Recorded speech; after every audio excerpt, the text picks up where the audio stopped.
Right. Well, I've got some food in the oven. I'm gonna disappear in like 5 minutes, but it's not gonna be anything gets in the way of actually streaming. Yeah, I got. They got something coming, so. Yeah. Yeah, anyway, welcome back to the stream. It's me, James. And me, Mary. We've escaped from the game Silent Hill. We're real now. Yeah. I'm overusing this joke. Alright.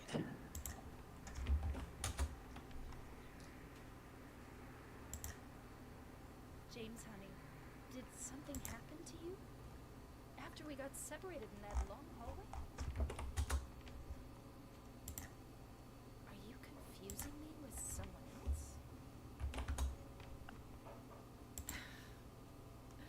You were always so forgetful. Remember that time in the hotel? Maria? You said you took everything, but you forgot that videotape. I wonder if it's still there. How do you know about that? Aren't you Maria?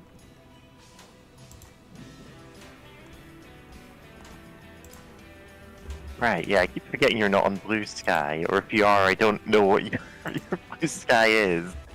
Still not on it yet. Yeah.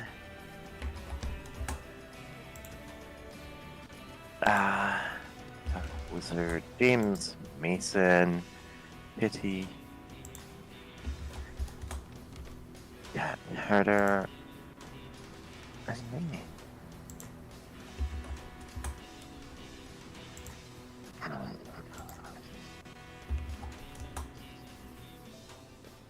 you taping again? Come on. And post. I just love it here. Like, I can't imagine anyone staying on Twitter past next month. This whole area Yeah. used to be a safe Yes, we're gonna date this video to the Twitter apocalypse. See why. It's too bad we have to leave. Please promise you'll take me again, James. I don't know. Ghost. Anyway, I'm glad you're alive. Anyway? What do you mean, anyway?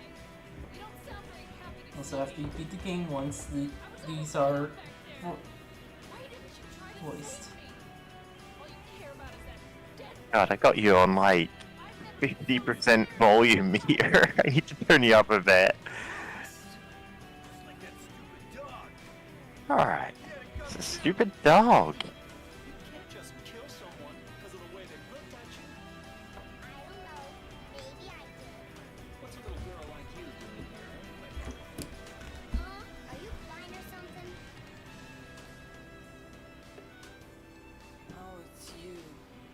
Did you put the gun to their head?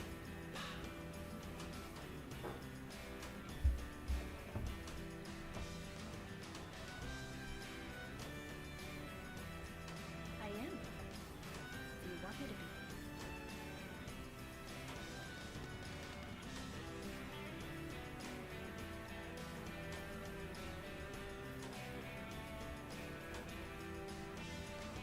So, what about Laura?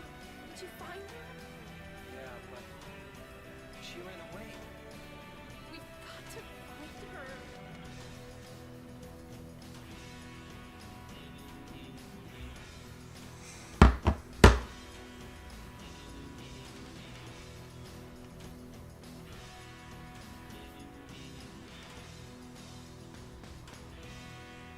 It doesn't matter who I am.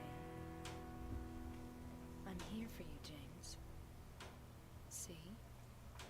I'm real.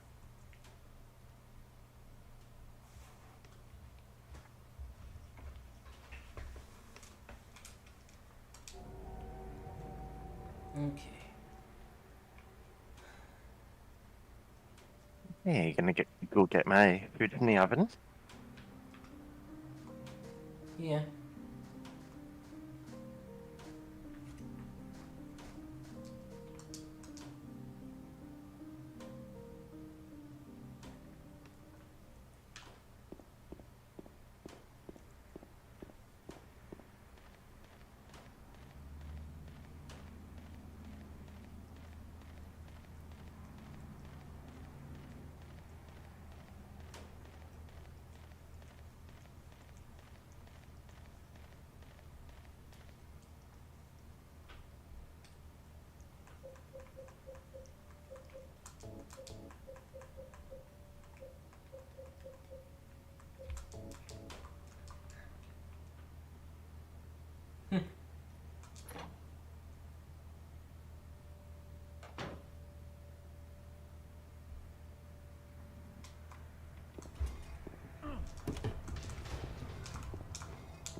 Oh, with hitting the wrong button.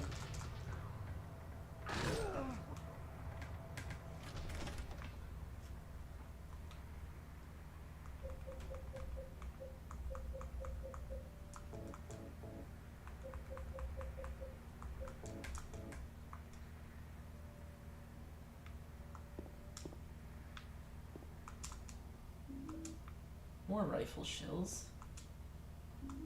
And shotgun shells. Okay, cat. Right.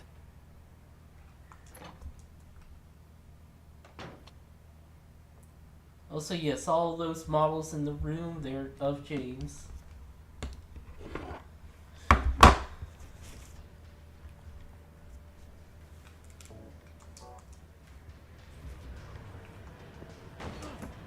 And now that I'm not playing on hard.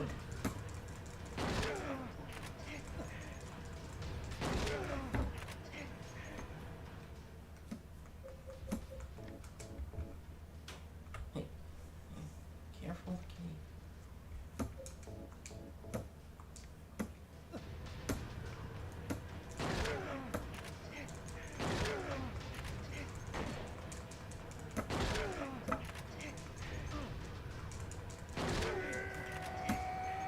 Yeah, that's way easier than normal.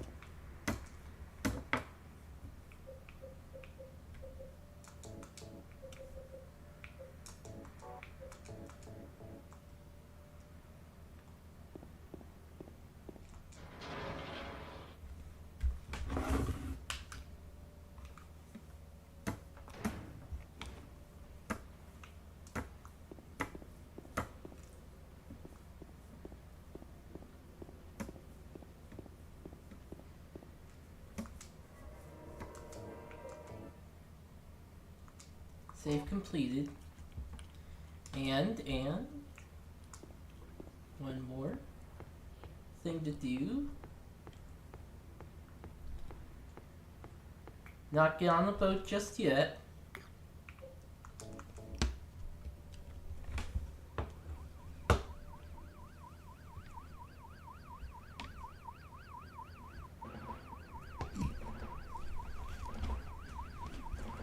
Okay.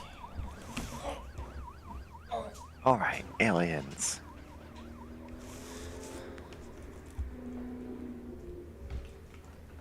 Okay.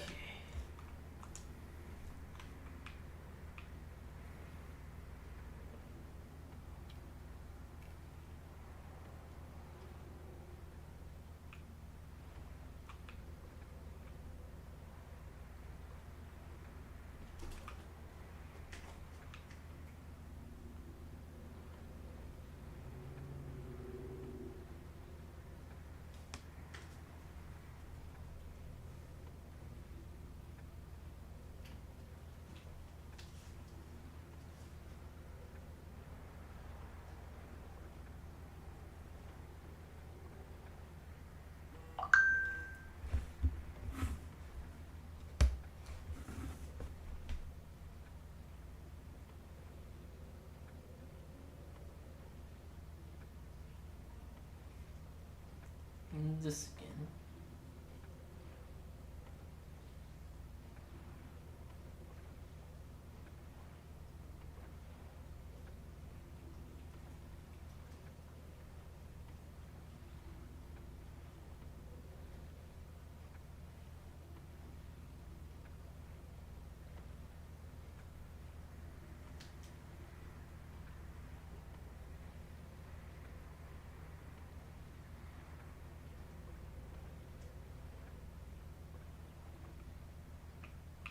No, I went the other way.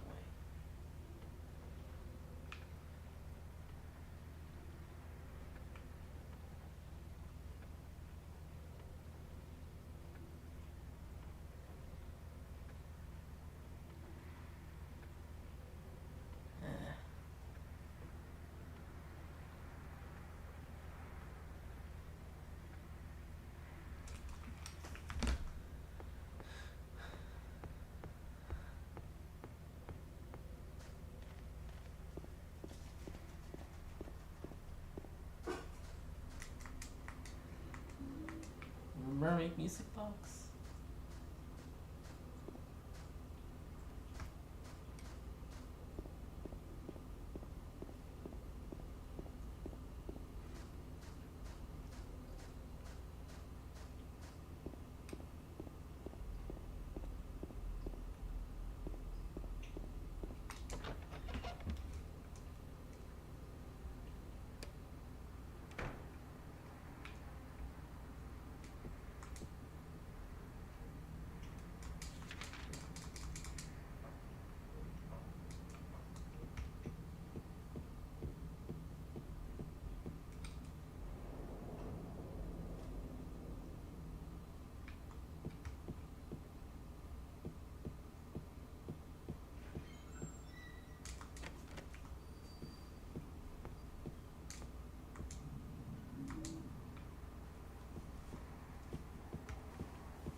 Okay. Just a sec. My stuff should be here.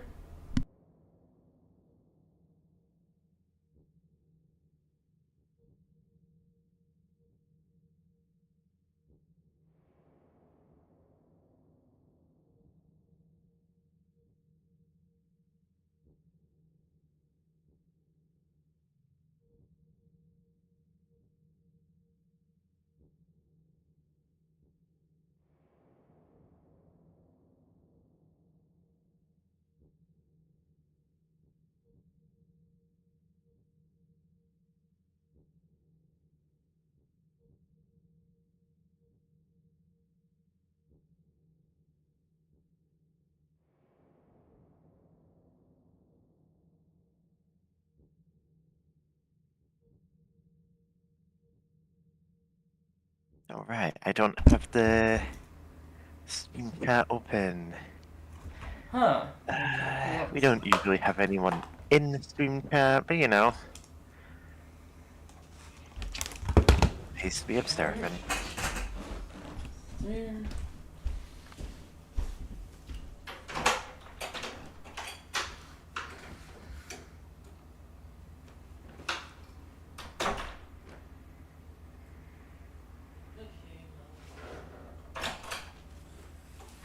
Huh.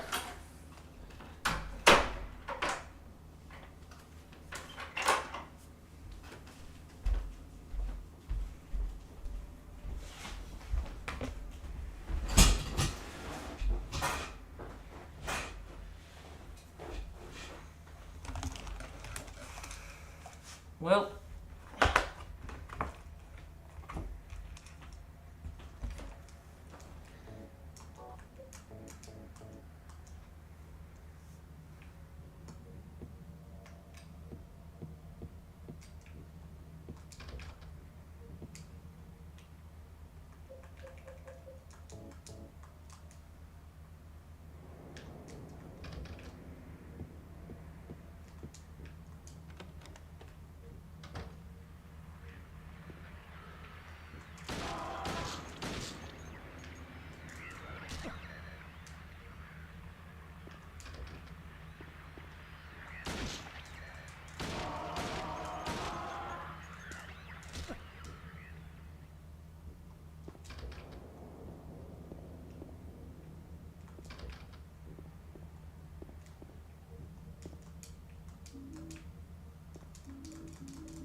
Okay.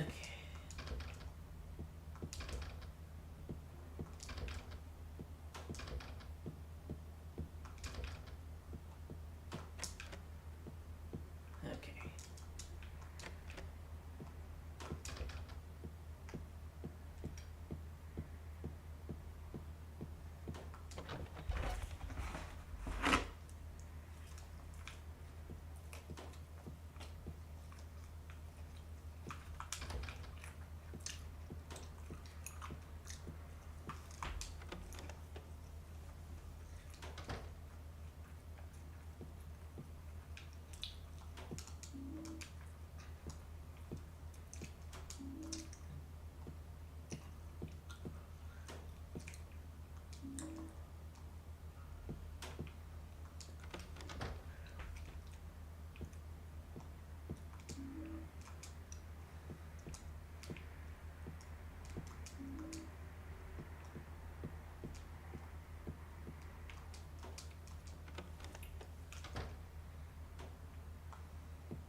Okay.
Okay.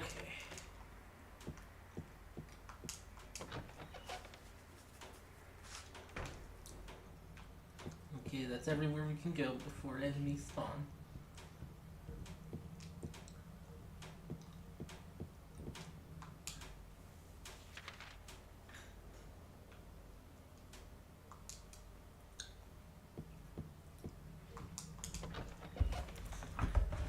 Oh, that's where that is.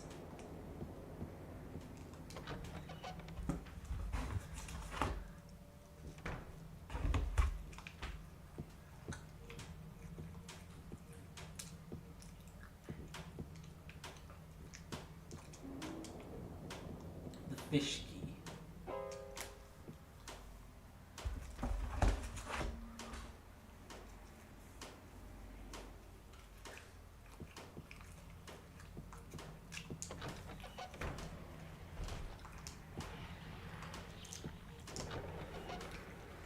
I don't need to face you.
Okay, this one I need to face. I ever talk about the...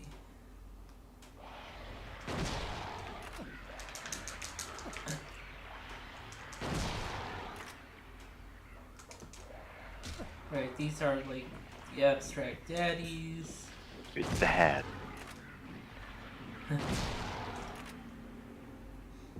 Right, didn't really talk about the enemy names much, but like, those are abstract daddies, and the mannequin things are mannequins. And then there's the nurses. Finally there's that first enemy, I forget the name. Dark. Yeah, I got to fill out your Pokédex. Cars. Fucking. Oh, okay. Ah, Silent Hill would be the worst town to start off your Pokemon journey in.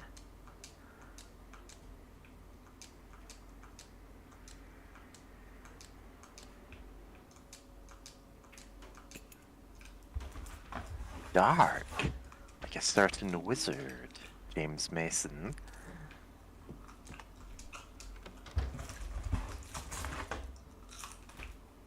Yeah.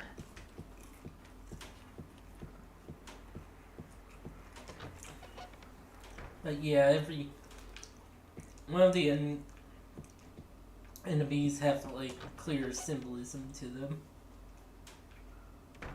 Yeah. As you know, every enemy in Silent Hill 2 actually represents the same thing. I'm not doing this joke. We all know about the Silent Hill wiki at this point. Oh, that joke.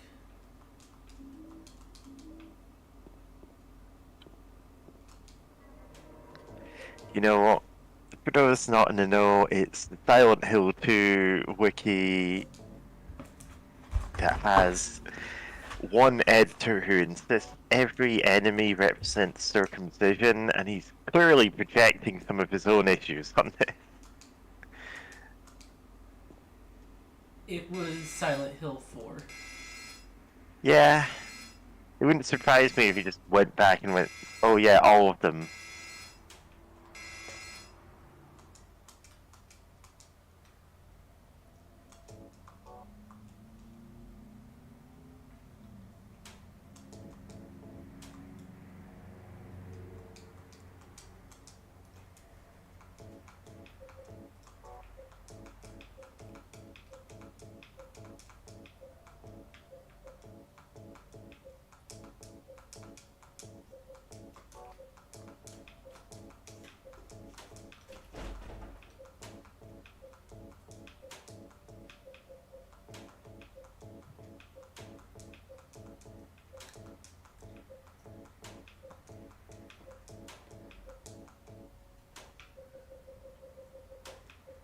Okay, that should be it.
I think that's...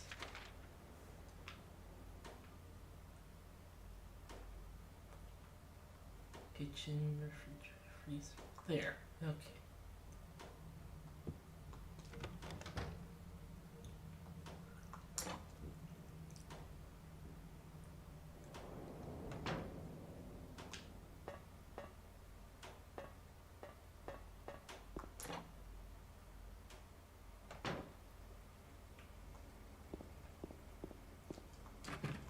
Okay.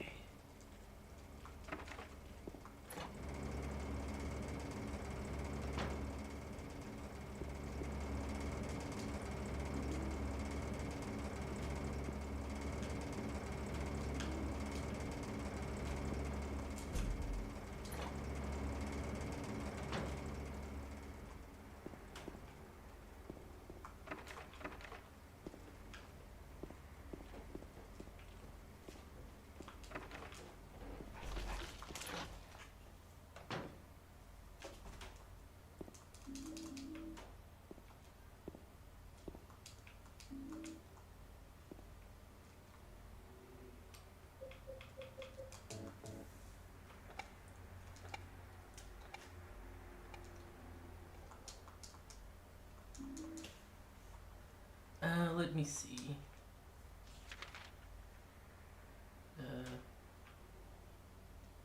Hmm.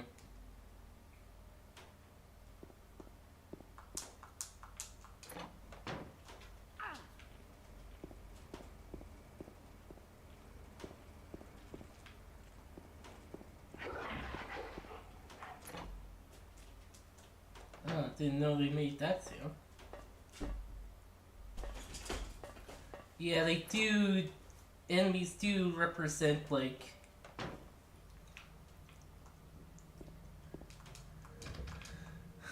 I think,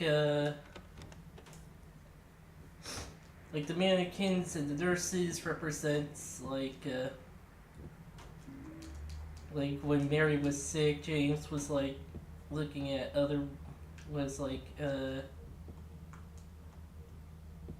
thinking about, women and, Men. Yeah. and, like, I think, like, the bound up things are representative of Mary's being when she was Yeah. sick or It's all a rich tapestry. Mostly though, it's like this was at a point where every enemy in Silent Hill like represented a particular issue of the main character. yeah. Which was the case for the first couple of games, and then they just went, you know what, Pyramid Head again. It kind of just hit the point where all the enemies from this game were too iconic. And they just kept bringing them back even when it didn't strictly make sense anymore.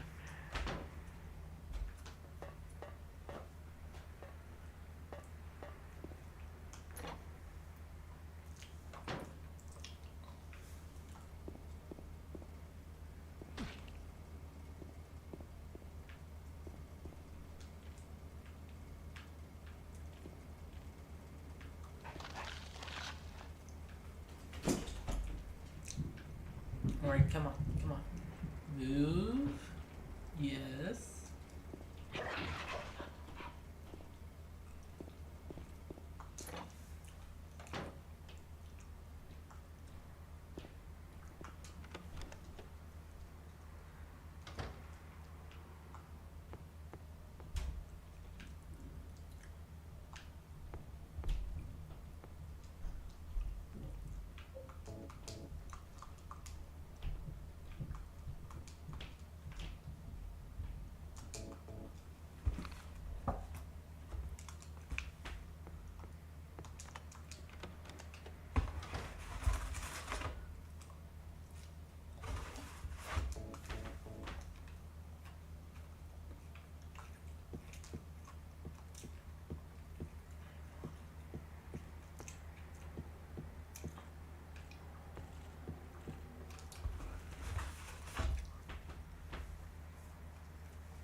Okay.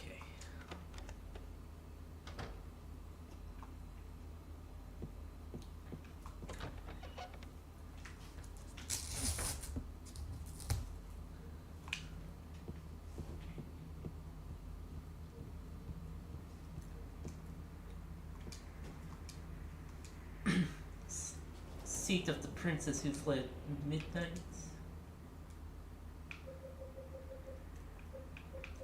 Obviously Cinderella.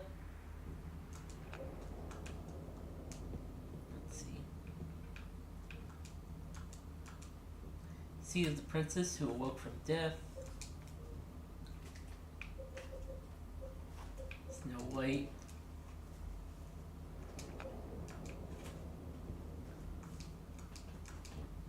Seat of the princess spoke no words.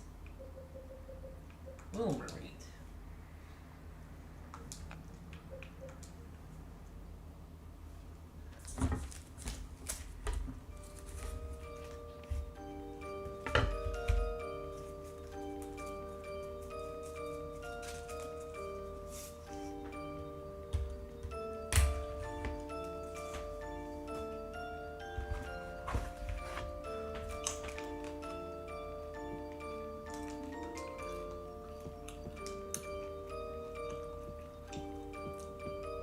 Go toast it.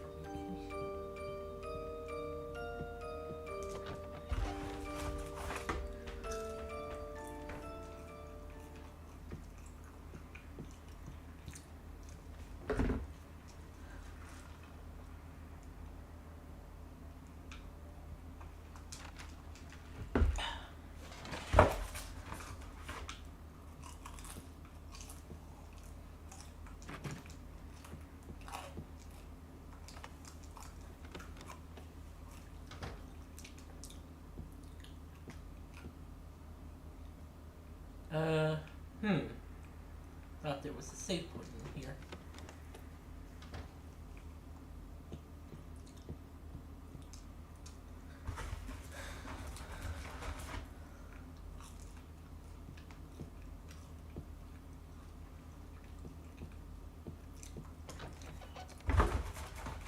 Absolutely want a save point before doing anything else.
This is the PS1 model.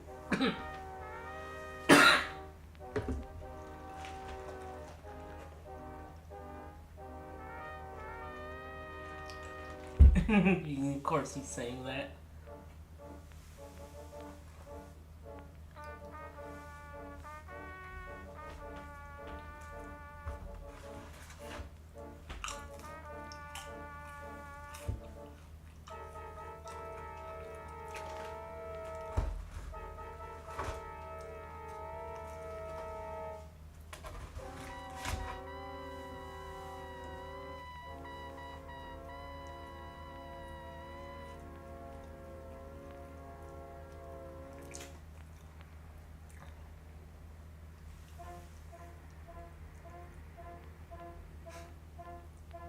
This is pretty good.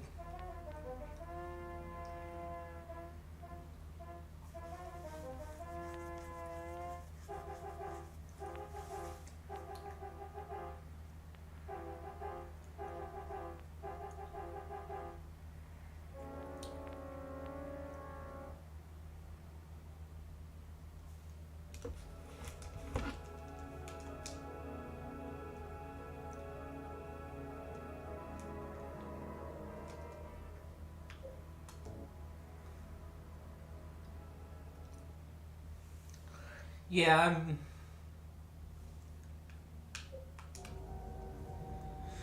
Yeah, we have 2 more endings for this. Oh, right, I guess we have to choose load instead of continue. But we have 2 more endings to get to.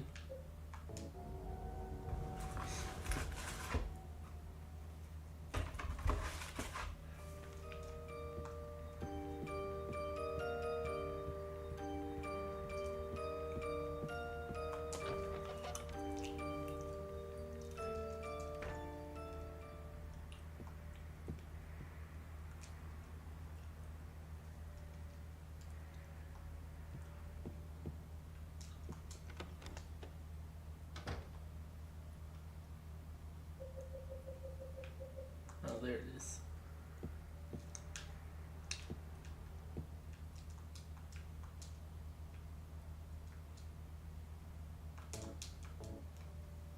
Anyway, progress.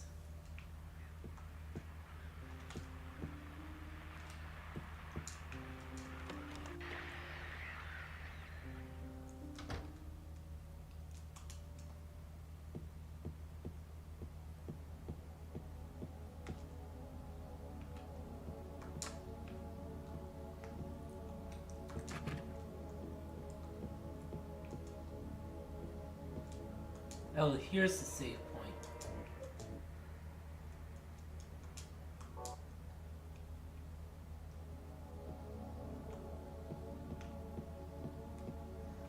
Also, something I mentioned before in the previous stream, I said you only get the Otherworld segments twice. If you want to count it,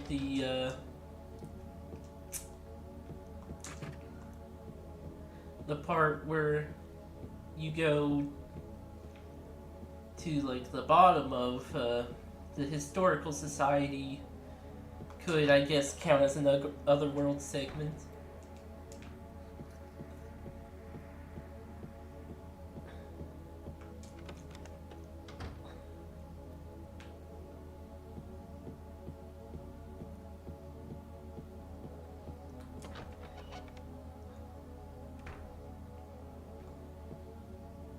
Because really, what is going on there?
Alright. The Angela staircase, and then.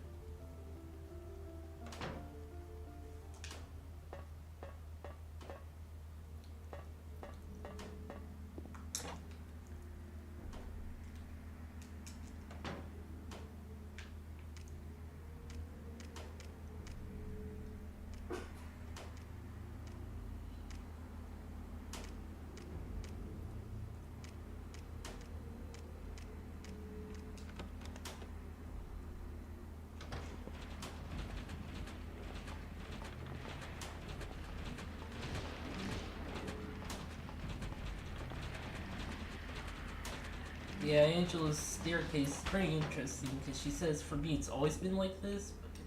And, like, I've seen people say that represents all the anger problems that she would have from being in an abusive household.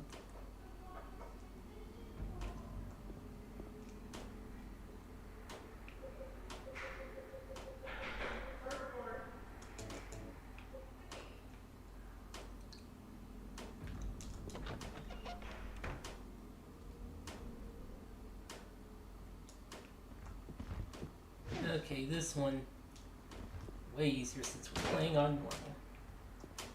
Oh boy.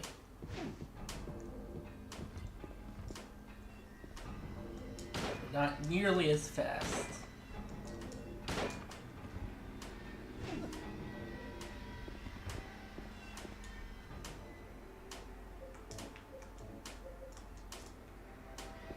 And also don't hit nearly as hard.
Oh, and they stun sometimes, which they didn't really do that in the hard mode fight, right?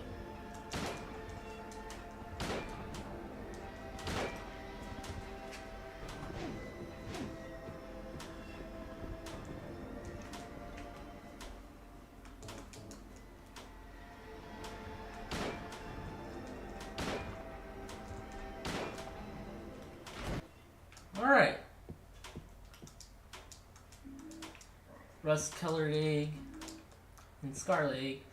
One would represent the first murder, Mary, and the other would represent the second, Eddie.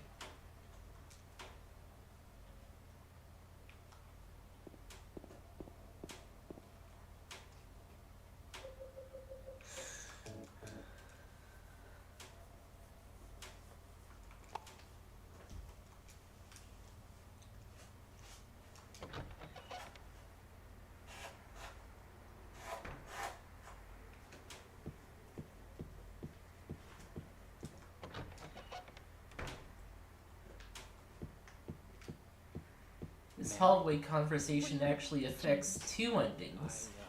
It's the only thing that affects more than one ending. Want any damn flowers? Just go home already. Mary, what are you saying? Look, I'm disgusted. I don't deserve flowers. Between the disease and the drugs. You look like a monster. What are you looking at? Get the hell out of here. Leave me alone no use to anyone. I'll be dead soon anyway. Maybe today, maybe tomorrow. It'd be easier if they'd just kill me. I guess the hospital is making a nice profit off me. They want to keep me alive. Are you still here? I told you to go. You're deaf. Don't come back. James. Wait. Don't go. Don't leave me alone. I didn't mean what I said. Please, James. Tell me I'll be okay. Tell me I'm not going to die. Help me.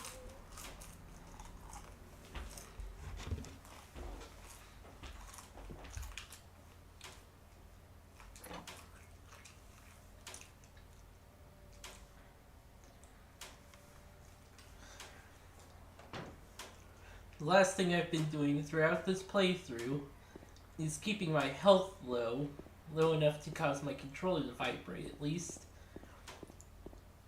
And because of that, there's like a bad health score tracker. And it tracks for the ending, obviously.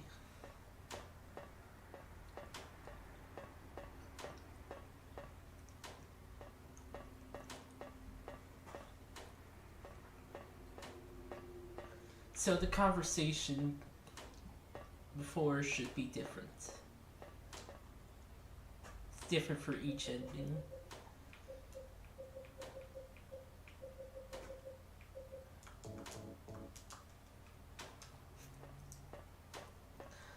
If you like overheal health, that also affects ending, but like you have to like overheal by like 200 points. There's like you essentially waste 200 points of healing. Okay.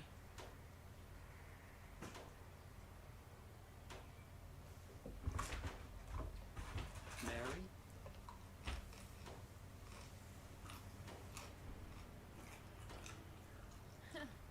Wrong again. Mary's dead. You killed her. Maria?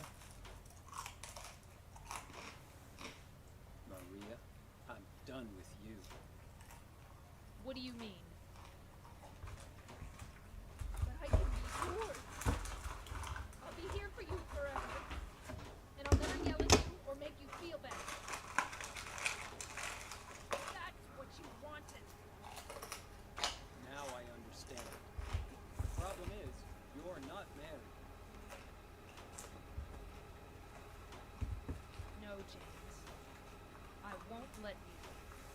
I'll never let you have your Mary back.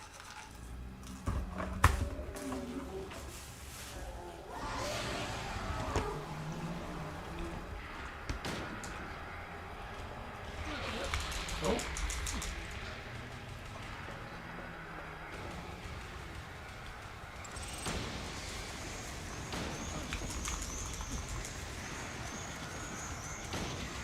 I kind of like the moth attack because, oh, that's mildly annoying. Yeah. Like the rest of it is. The other attacks are like things that will kill you, but the moths are just like, just mildly bothered by it.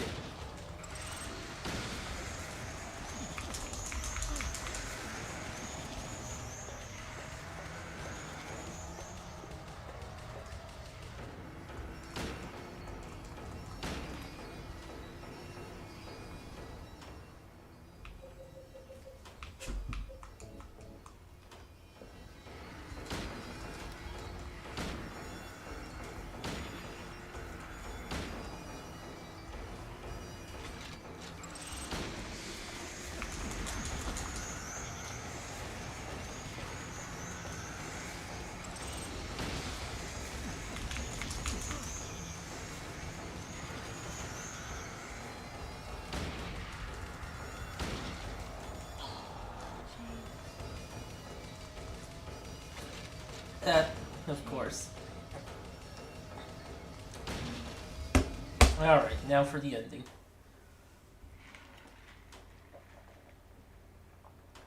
It's time for even more aliens.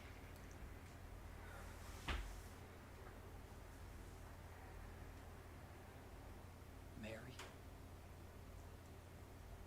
James.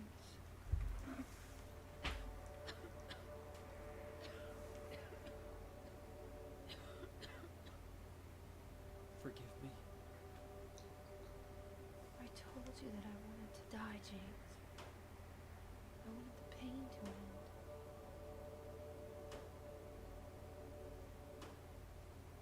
That's why I did it, honey. I just couldn't watch you suffer.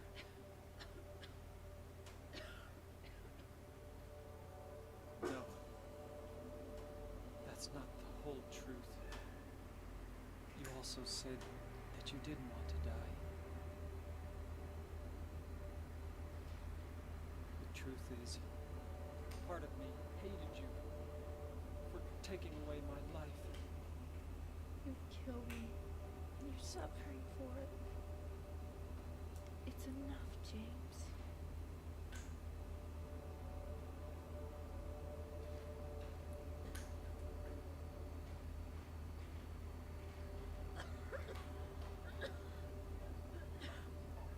Mary? James.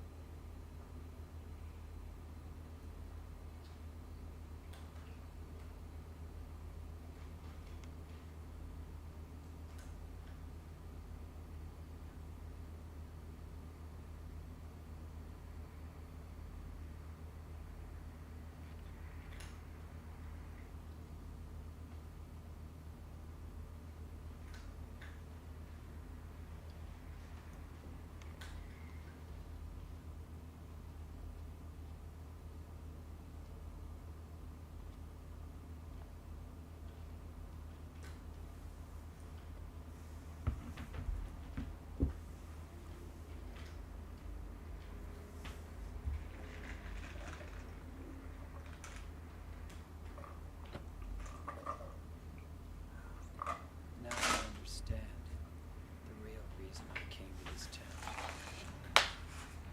I wonder, what was I afraid of? Without you, Mary, I've got nothing.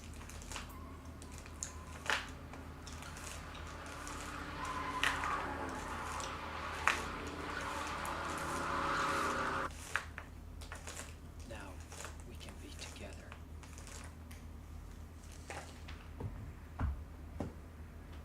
In my restless dreams, I see that town, Yeah, and the reading's pretty much the same. Silent Hill.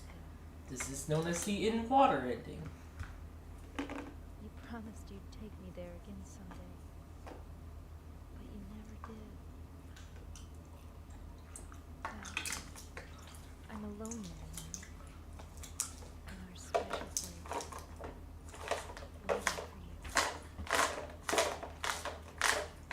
waiting for you to come to see me. You never do. And so I wait, wrapped in my cocoon of pain and loneliness. I know I've done a terrible thing to you. Something you'll never forgive me for. I wish I could change that. But I can't. I feel so pathetic and ugly laying here, waiting for you. Every day I stare up at the cracks in the ceiling, and all I can think about is how unfair it all is. The doctor came today. He told me I could go home for a short stay. It's not that I'm getting better. It's just that this may be my last chance.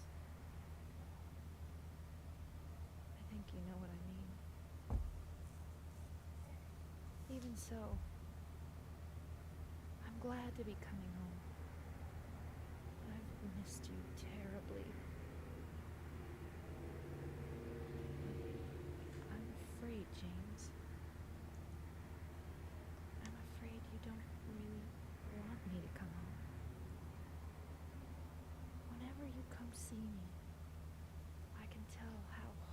it is on you. I don't know if you hate me or pity me. Or maybe I'm just disgusted. I'm sorry about that. When I first learned that I was going to die, I just didn't want to accept it. I was so angry all the time, and I struck out at everyone I loved most. Especially you, James.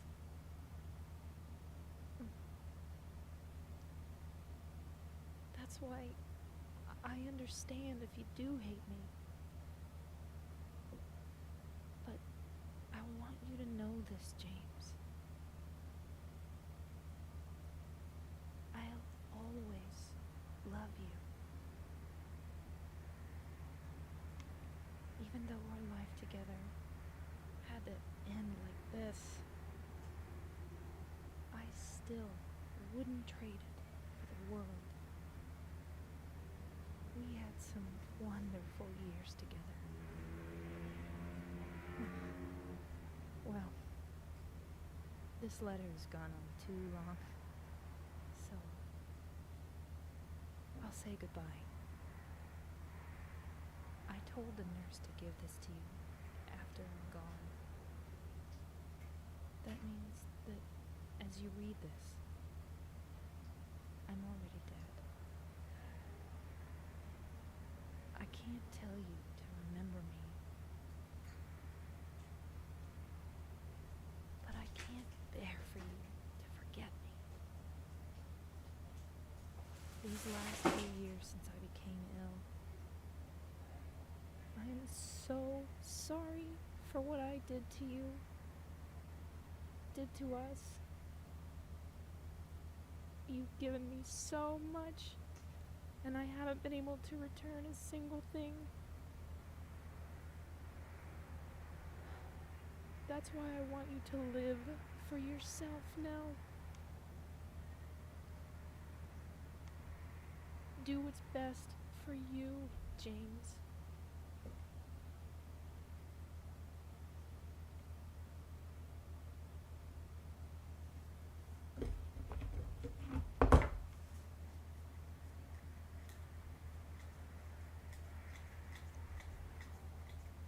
James, you made me happy.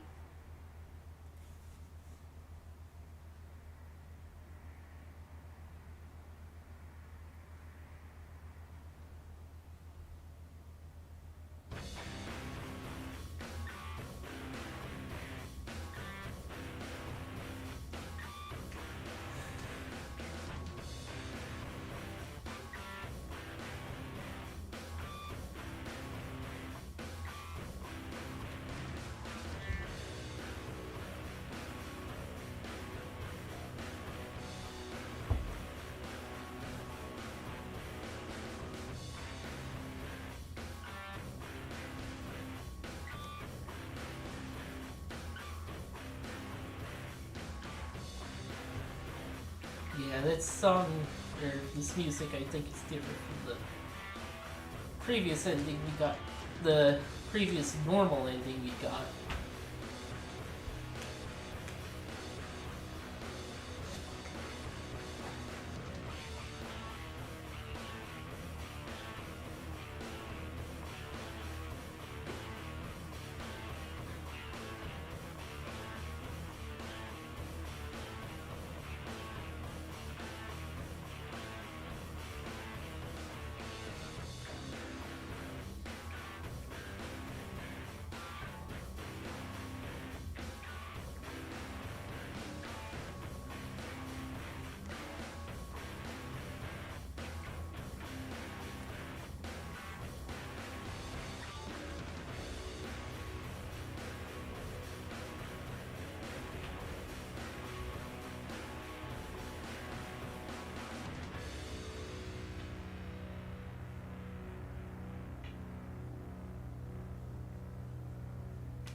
Okay then.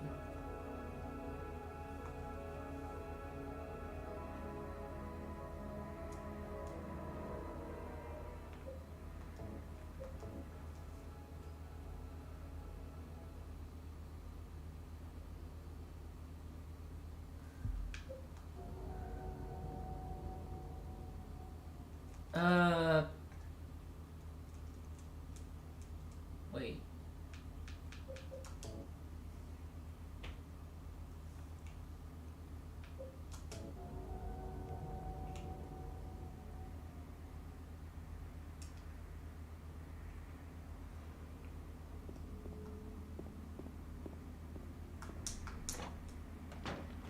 For this last ending, there's an item we have to get. I've been collecting, like, several items that appeared in New Game Plus.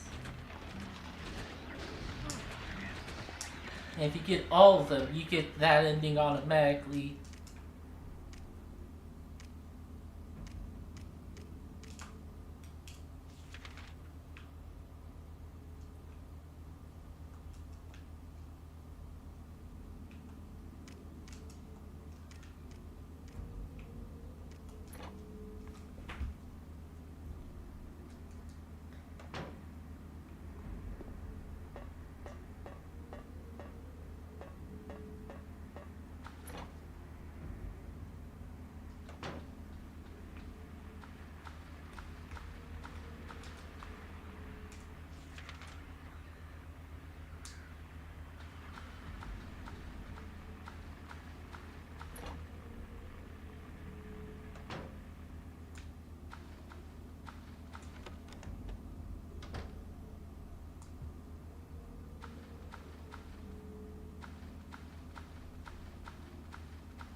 Oh god damn it. Oh god damn it. Oh god damn it. Oh god damn it.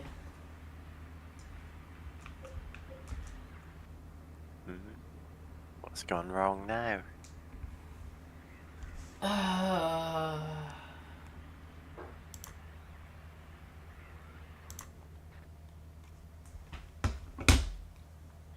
God damn it. Okay, well, Okay.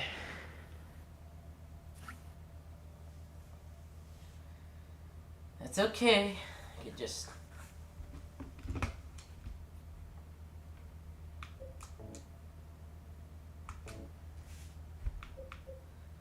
You know what? Fucking it. Let's just go at the easiest difficulties.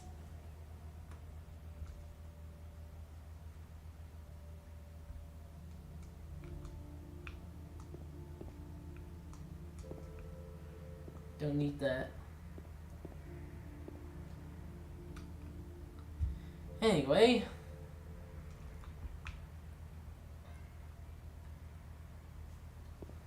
Nothing has gone wrong. Everything's fine.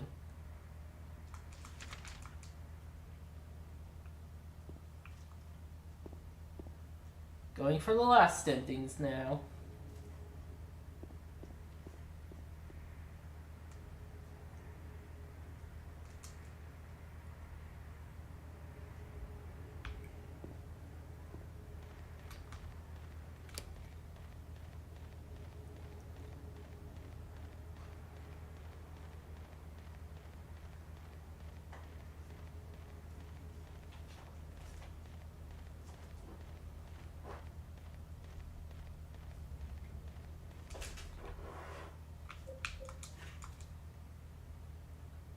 Want to make sure... Yeah, okay.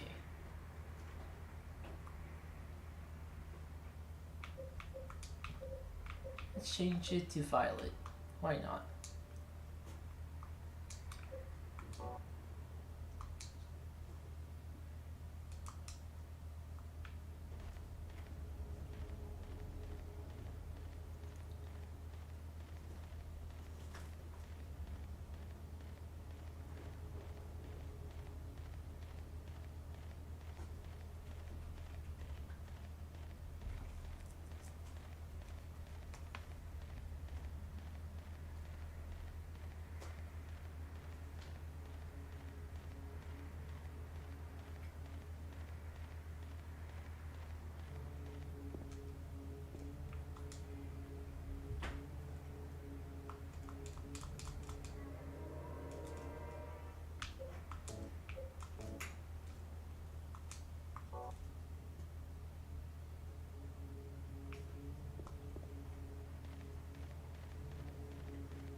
Okay. Well, for this ending, we gotta get to Maria as fast as possible. Not that being... Speedrun strats. Yeah, pretty much.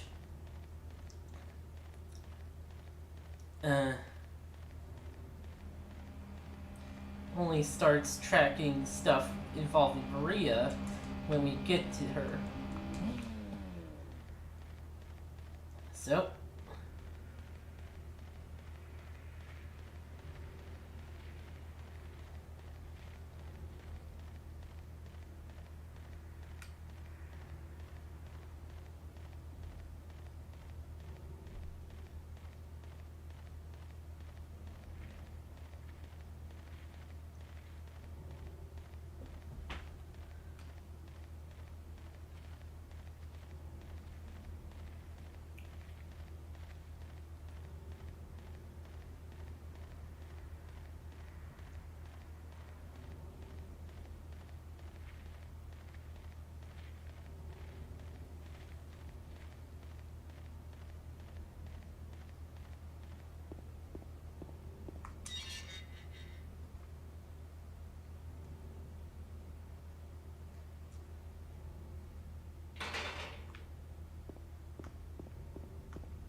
Yeah, to keep out.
Okay.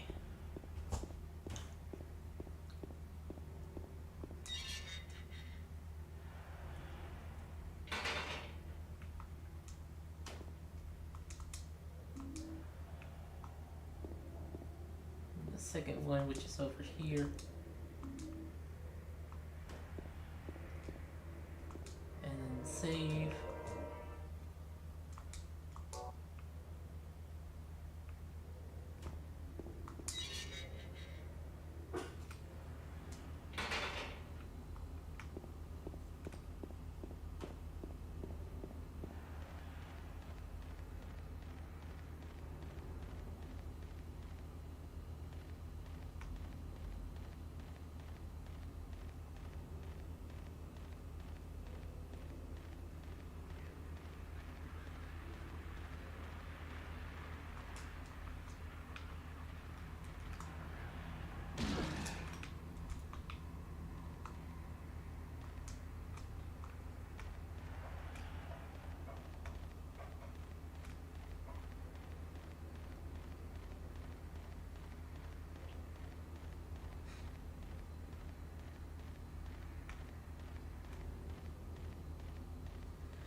And then all the way back.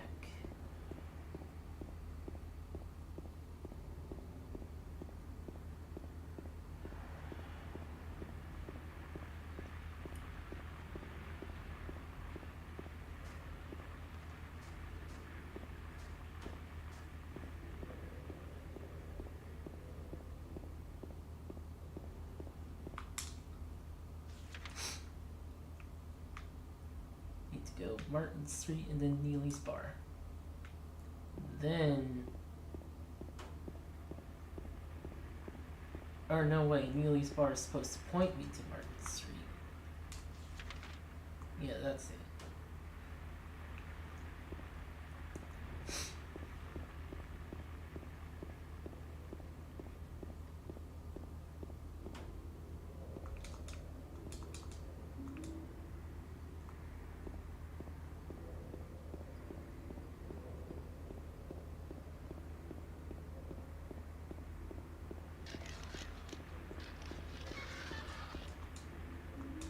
Apartment gate key. Okay.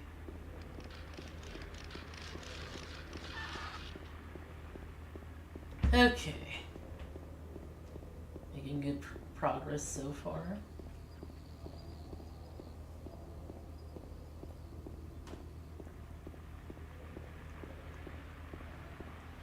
Also, the conditions for the Maria ending are a bit bugged on the PC version. Two of the conditions are basically pre-gotten.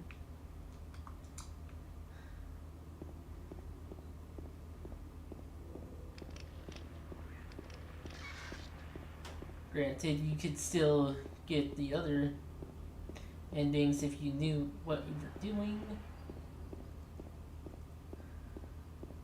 Yeah.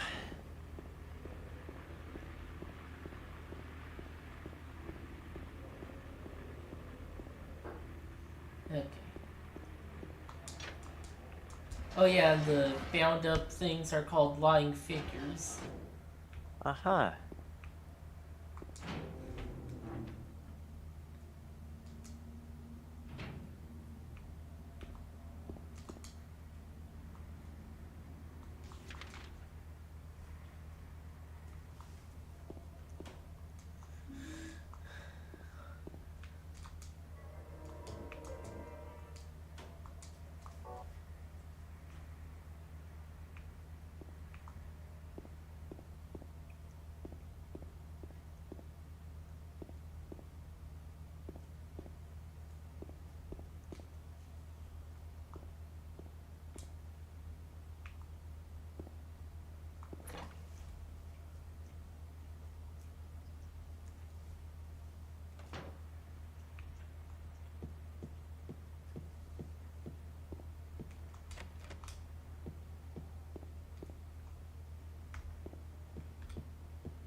Okay, yeah, just gotta get that.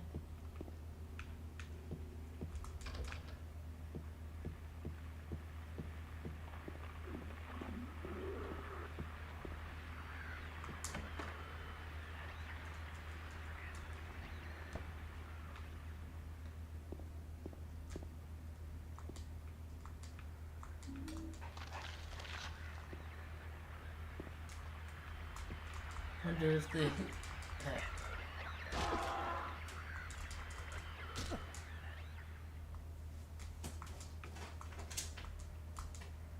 searching for another conclusion. Wonder what the hint is this time. How to be a happy couple. Do you love her in sickness and health? If you truly love her, then you must act. All depends on how hard you fight for her. Whatever happens, don't give up. Always try one more time. Even though there may be hard times, never turn to another woman. And if it comes to it, you must be willing to protect her with your very life. After all, true love means a willingness to sacrifice. Be true to your heart, and with luck, things will work out in the end. Pretty vague hint, but yeah. Hi. Hey. The gang's all here. Now we can unlock the ending that needs all three of us.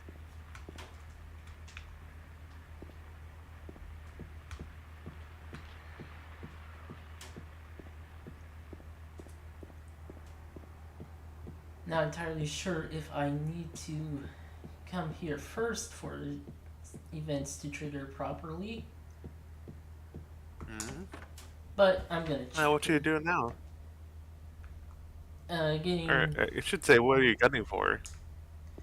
the Maria ending. got in water last Ah. time.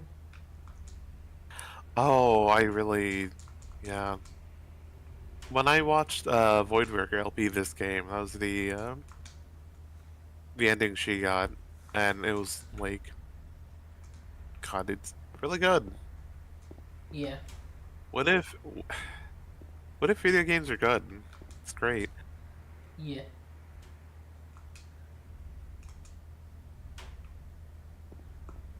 But brain, sorry, my brain's been kind of fried this whole week, which it feels like it's been the common thing for me for a while now.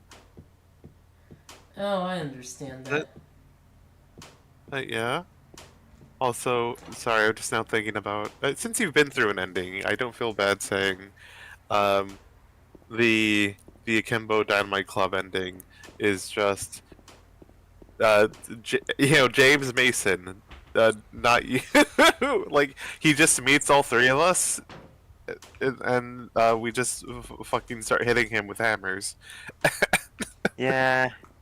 No, he sees all three of us at the end of a corridor, and then, like, James, brackets R James, throws a stick of dynamite. Yeah. We also got Like- the UFO ending, so. Oh, nice. Alex, dynamite. Yeah, we just get his ass.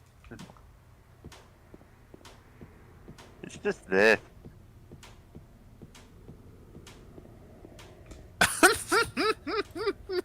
I love Hang that. Oh, Helix. I still need to play that game. So good.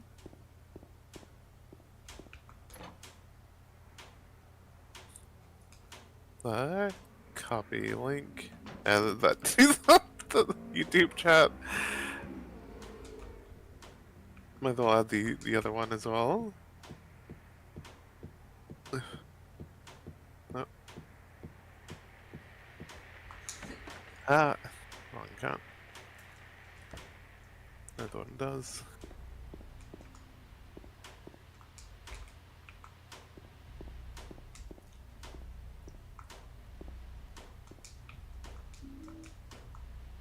Ah.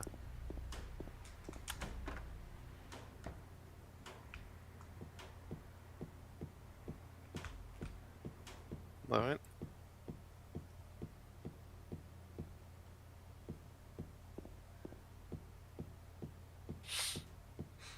Gosh. Oh, but yeah, no. It's now I might as well ask, did all of us go through or like see an LP of Silent Hill 2 before this before our LP right here? No. Yes, I have seen several. Of course you have, okay then. James. That's how you stream. Yeah, okay. Alright, I just wanted to ask them like yeah, so Mary, how did you like the you know, like the revelations, not the Silent Hill revelations. Silent Hill That's a- Revelations. that's a different game. one. But yeah. I'm just, honestly, I'm just like, yeah, sure, okay. No. I really don't have any nostalgia for this style of I mean, game. You don't need So- nostalgia to enjoy it. It's like when things happen, I'm more like, yeah, this tracks. No. Okay. And I know that's probably a disappointing answer, but you know. Yeah. Like I'm not gonna lie. I was hoping that yeah. I'm gonna go, wow, what a twist! But, like, I already knew at least the thing about, oh yeah, Pyramid Head represents his trauma over having killed his wife, and it's like, oh yeah, once you know that, it Well. is what's going on. Betty. So my vague knowledge of other Silent Hill games kind of spoiled me on most of this. Yeah, I guess that's fair. Because even if this isn't a game that I had actually seen played all the way through, it was Oh, that's weird. Sorry, this is very distracting to me for some reason. That's Yeah, even if it's not really a game that I've seen played all the way through, or like in anything more than like a couple of minutes, snippets from other people streaming, I'm just like, yeah. Once you know Silent Hill kind of like represents the fears and trauma of people trapped within it, it's like, yeah. I mean, okay, even then, you know, it's not like any nothing really stood out to you, like, of, like, okay, it's, you know, it's like you can watch a movie. There's some movies, Yeah, you especially, can. where it's like you know what happens, but like seeing how it I've been gets there. spoiled on stuff and from a that- lot of movies that I then watched and enjoyed. Sorry. I feel like I'm kind of disappointing you here. No, I was. I I know was, that you're going to say no, it's fine, but it's, yeah, it is fine. I was Yeah. just like, I was just kind of hoping, like, oh, cool. I know Mary hasn't, like, I think Mary hasn't like been through this before. Hopefully, it's. I mean, something yeah, I different. haven't played any of the Silent Hill or Resident Evil games aside from, as I've said before, the Silent Hill Shattered Memories for the PSP, which is apparently the worst way to experience that game. God, I didn't. Got it. Wait. Oh yeah, I forgot that you said silent memories for the PSP. I didn't know that it came out on the PSP. It came out on the PSP. This is not a good way to experience the game. Yeah. God, shout out to the tiger in space. Sex and Time being the tiger in space. Alright, yeah. The tiger. Yeah. Yeah, that tiger.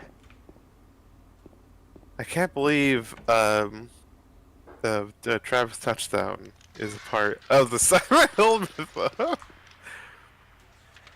God.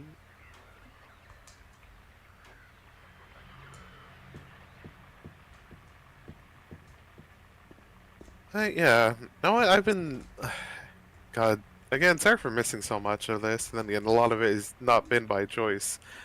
But I have been thinking about, you know, the remake is out, and just oh yeah, I saw a little bit of someone streaming the remake, and like they basically called the major like plot beats like really early in the game. So good job for her.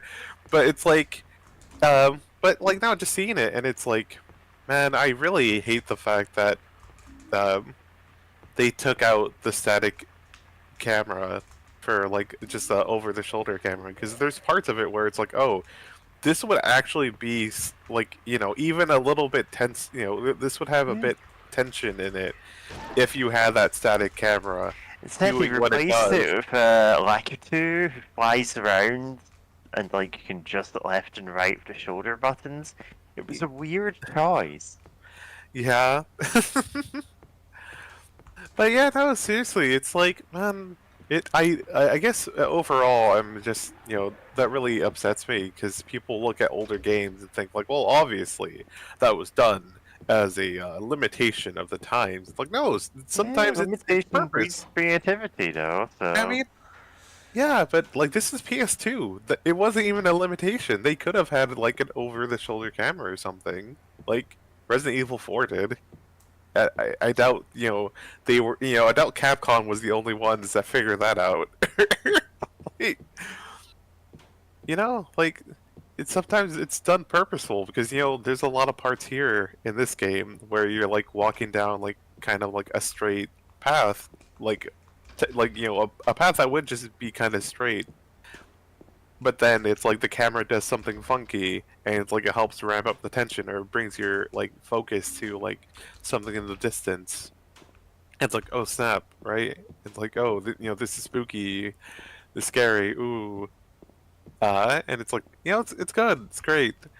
But like, I remember seeing someone on Twitter talking about how, while she was playing it, like you know, the opening section where you're getting into Silent Hill, like it's, you know, that's what like the main area is talking about. How like it's just completely nothing in the remake, because you're just walking down a straight road, and that's it.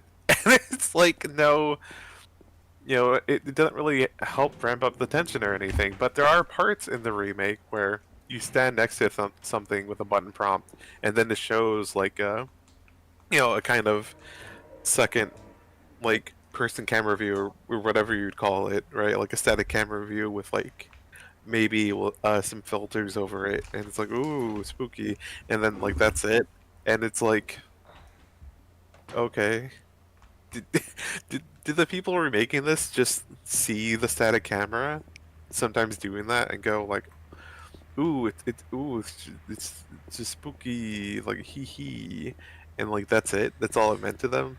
Yeah. Like none of the great fucking camera work meant anything to them. That's it. Yeah, honestly, that kind of sums up the remake as a whole. It, like, just fundamentally did not understand the choices that were made. Yeah.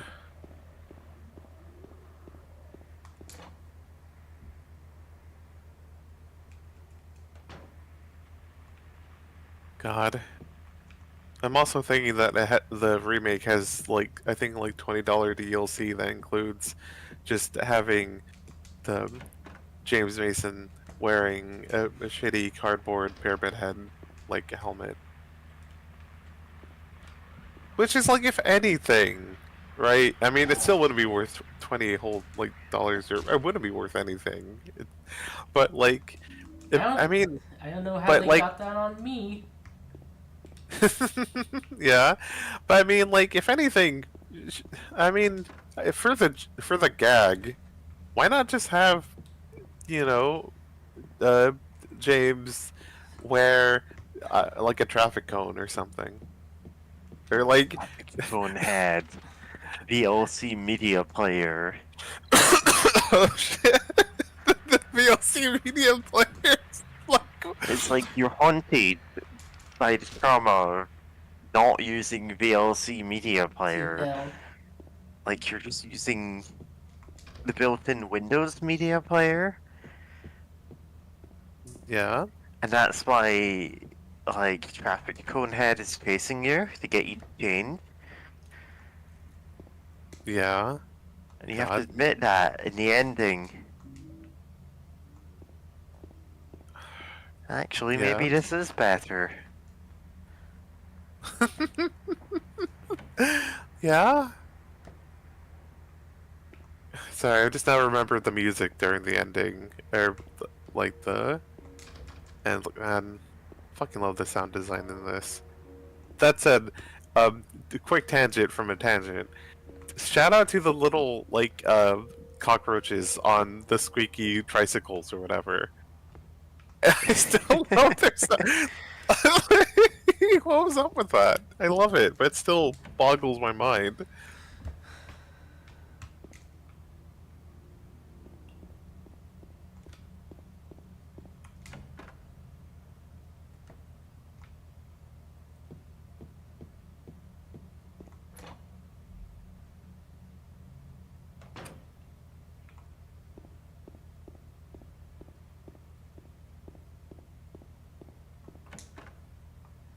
Okay.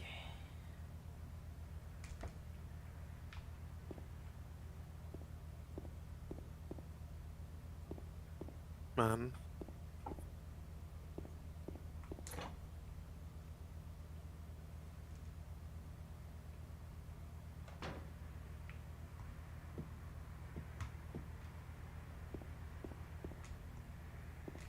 Well, might as well ask, have there been any horror like media y'all been getting into? Other than this, I should say. Other than the news? God. Ew. Uh, I've got a long list of horror movies that I've wanted to watch this week and just haven't felt up to. Because my brain will not shut up at all. And it's like, oh yeah, I can't really watch any of these. I won't have any attention span. very fair.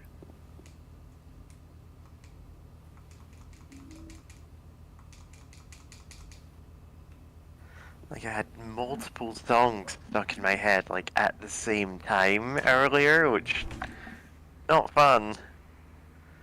I ended up just playing some even louder music on YouTube to try and drown it out, and it kind of worked. Uh-huh.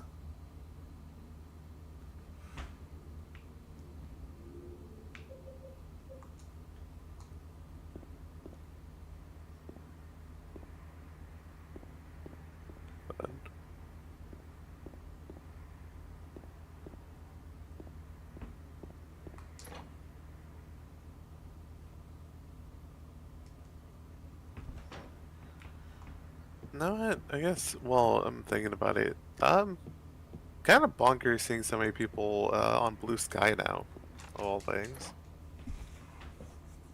But then again, Horror media, Twitter. I mean, that's not wrong. The That's Golden very much Town. not wrong.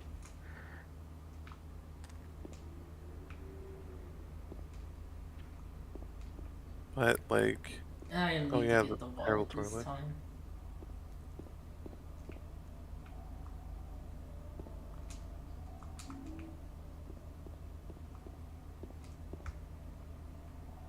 Ah, what the hell, for old time's sake. Yeah. Goodness. Let's see here.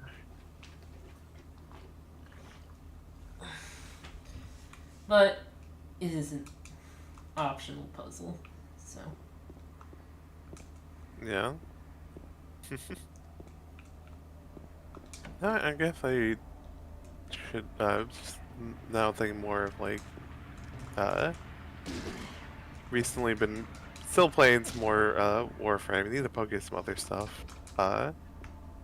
Which has been like fun. It's I love that they added a new one that is like sort of like a marionette. God, there's several things happening with this Warframe where it's like she's like a shrine maiden, a marionette, and also deals with like dice and luck, where she has a whole mechanic where she'll like just keep rolling dice, and you get different like bonuses based on the results. And like, I'm like, man, I love that sort of like design of, you know, it's very fun of having, you know, that several things in one design like that. Especially since I've noticed nowadays, Warframes tend to be less greebled, because oh boy, sometimes they just add so many little, like, details that, you know, like greebles to the design. Glad they're, you know, they're gotten better about that. But, I guess also going on, like, a friend has been showing me some Final Fantasy 14, and like, oh boy, it's there, there they go on little tricycles. Um, which looks like a fun game, and I have a friend that wants me to play it with them, but like, can I really get into another like MMO? Like, one, I don't even have the space for the game because it's like 70 gigabytes or something, and I just do not have that space on my hard drive. Excuse me. It does look cool though, but like, ah, great. I forgot what I was gonna say. Like, okay, it looks cool. What? God. Sorry for my brain being like this tonight, or this evening. Still evening.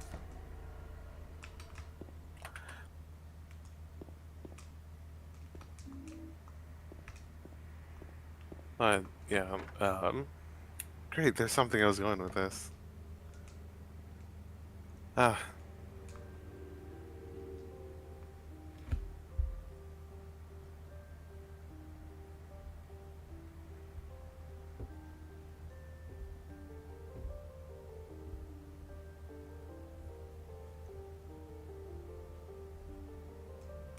Okay, there it goes.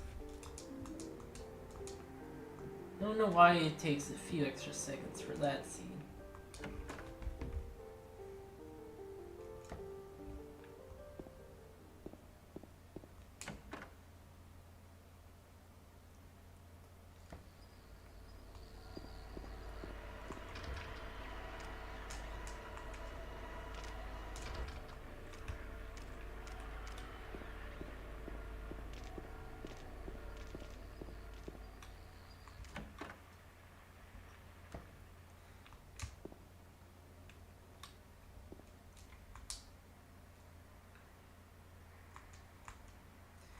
To the right is the lady, to the left is the old one. In the center crawls the other. Now choose spaces for me, but fear not for now. The puzzle is done. The puzzle is done.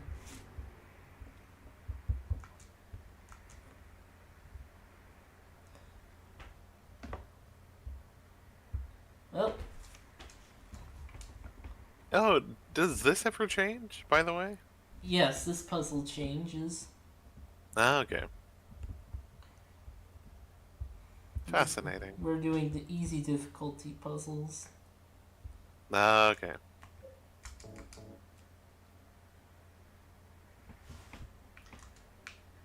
I wanted to do the extra difficulty puzzle, but it turns out you have to do all 3 of the difficulties before it lets you do the extra, so, Huh. I thought it... Ah. I thought... I'm thinking of, you know, is it Pokemon Black and White, where one of them, if you beat the game, you unlock the hard difficulty, and the other one, if you beat the game, you unlock the easy difficulty, and I'm like, why would you want that after beating the game?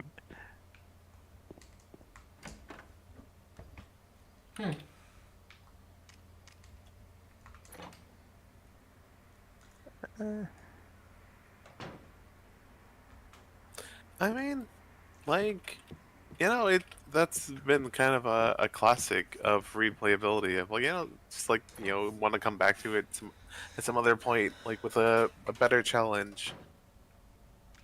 No, that, you know, growing up, only having, like, getting a new game maybe once a year, if that, at point, like, it really depends on the game being good for for that to matter much. If it's because, like, we've all seen games where they just make numbers go up, and that's the only difficulty. It's like, oh, this sucks. I'm thinking of specifically Deus Ex Human Revolution.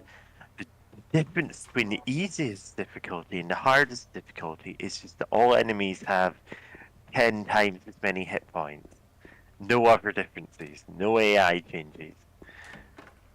Oh my god. Which is a big departure from the rest of the series. Oh yeah. Like, God, that sounds. You know, it's a weird thing for me to say as someone who really enjoys stealth games. Yeah. It seems like it just overemphasizes stealth over everything. I think my If you problem with sorry, if you're go ahead. already good enough to do the stealth on the easiest difficulty, then the hard difficulty doesn't actually add anything other than tedium for the boss fights. Yeah, I'm reasonably sure it also just gives them more health. and does it increase damage or anything that enemies and you do or anything like that? I genuinely can't remember up the damage enemies do, but like at that point, every fight is just gonna be a absolute slog, you know? Oh yeah.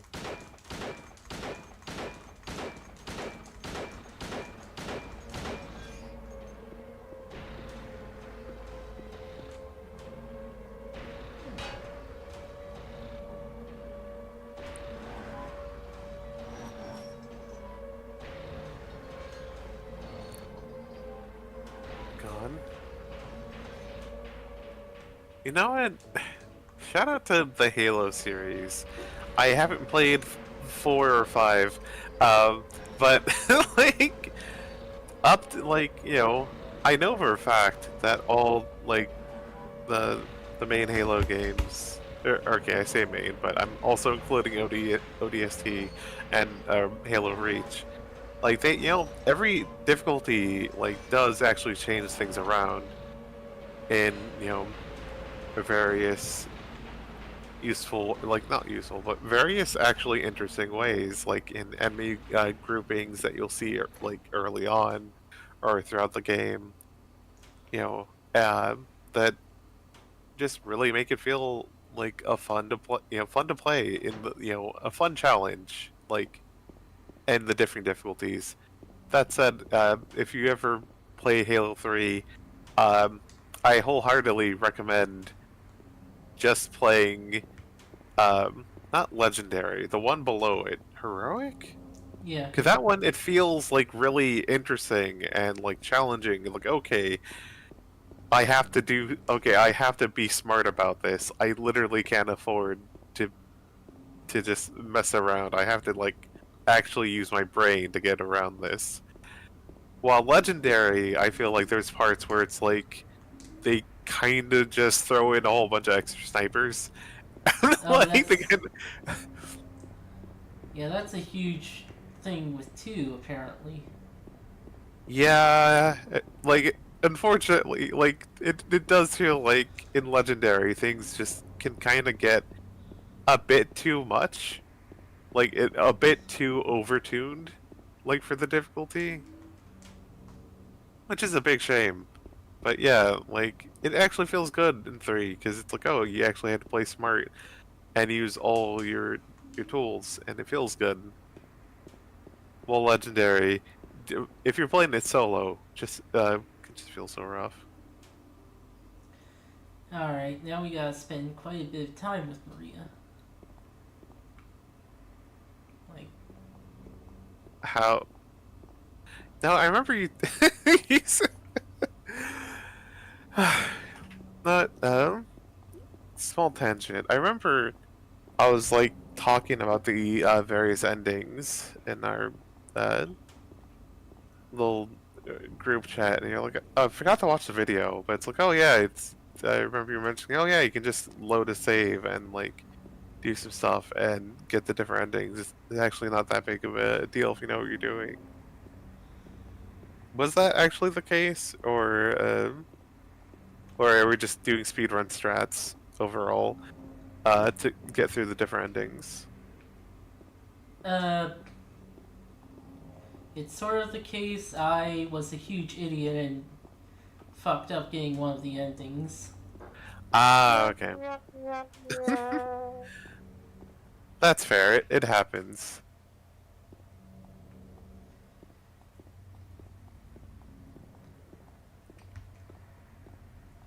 Yeah, I don't think I'll be able to show off the dog ending. Maybe.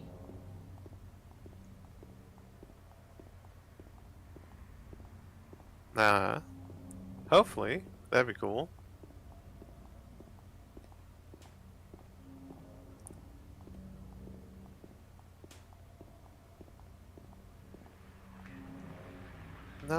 Sorry for going back to talking about Twitter for a bit, but I was like, no, what? Maybe I should finally looking into getting the Posty Burb program that allows you to post something out on multiple social media sites or multiple websites all at once.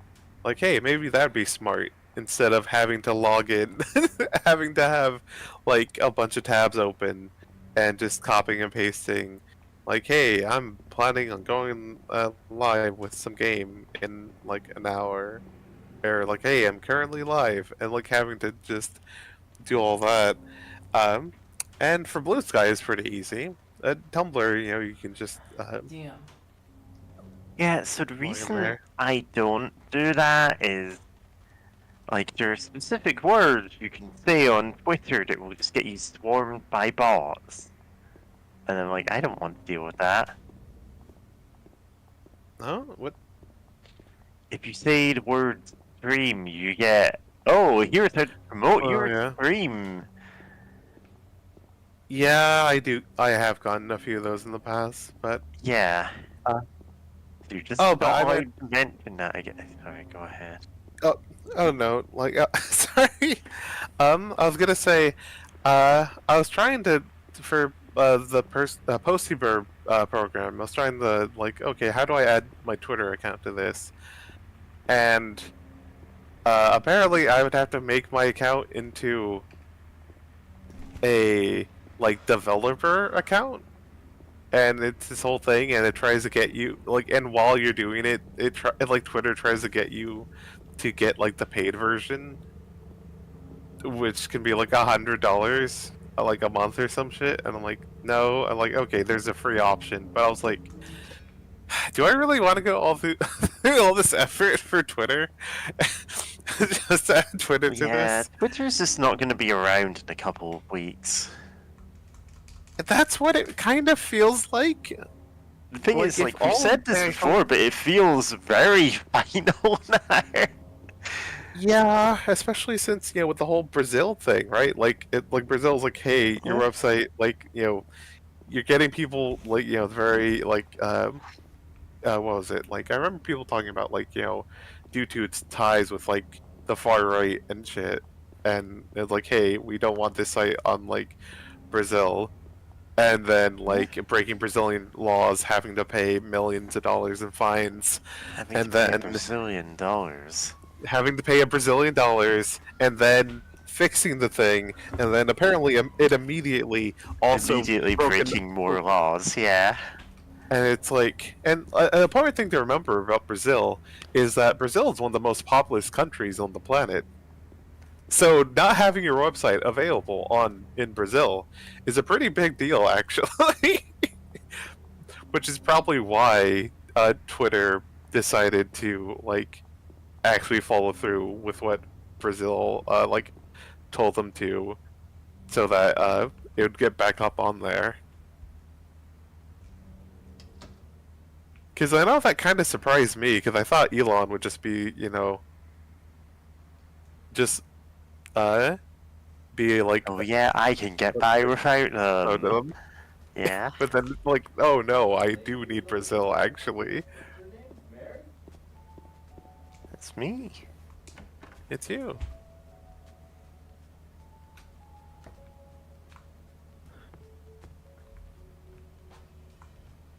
But like, yeah, it does feel like it does really feel like maybe in like a month, like possibly all my main homies may actually like not be on Twitter anymore, especially since like a lot, in November 14th, they plan to be like, oh, we're any Can't art or block whatever you people have. anymore, and also we're gonna feed all of your posts and DMs and art into an AI, and it's like, Yeah,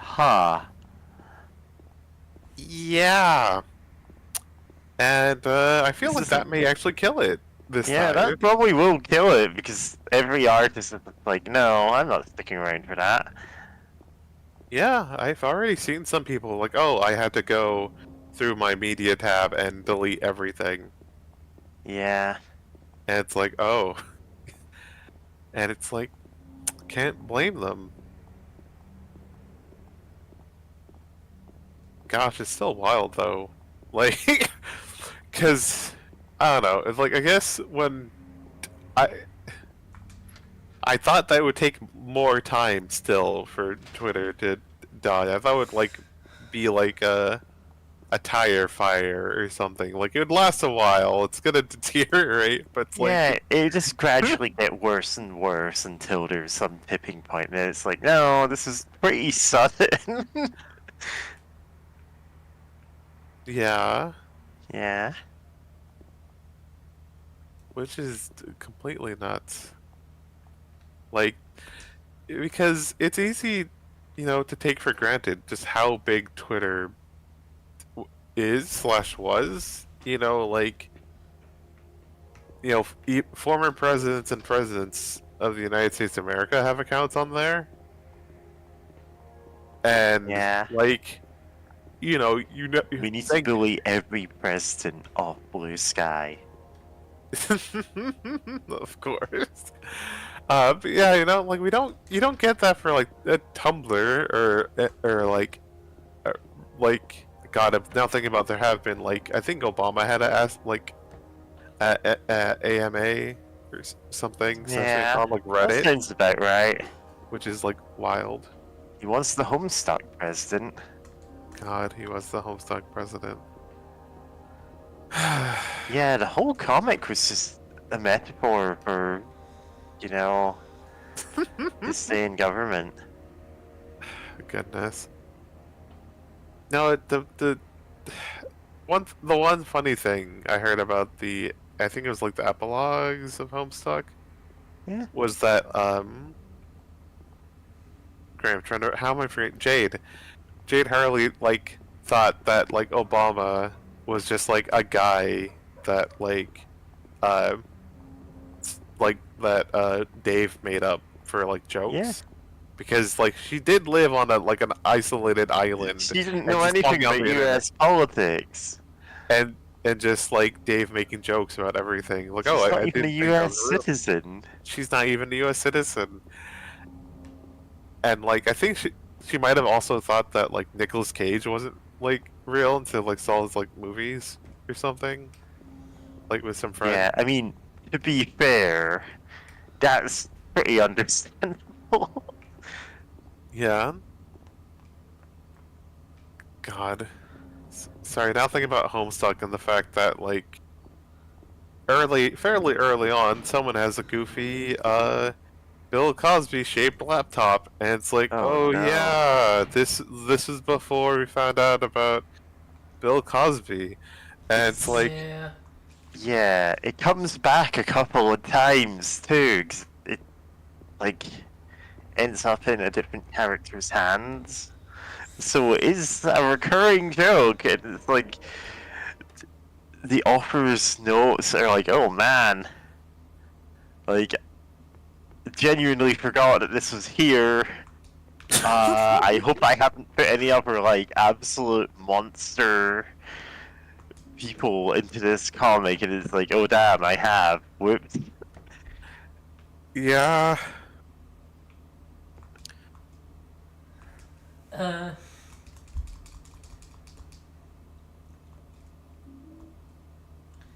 Yeah. Yeah, but when George made like a joke about Bill Cosby, and authors know it's like, oh, that aged poorly.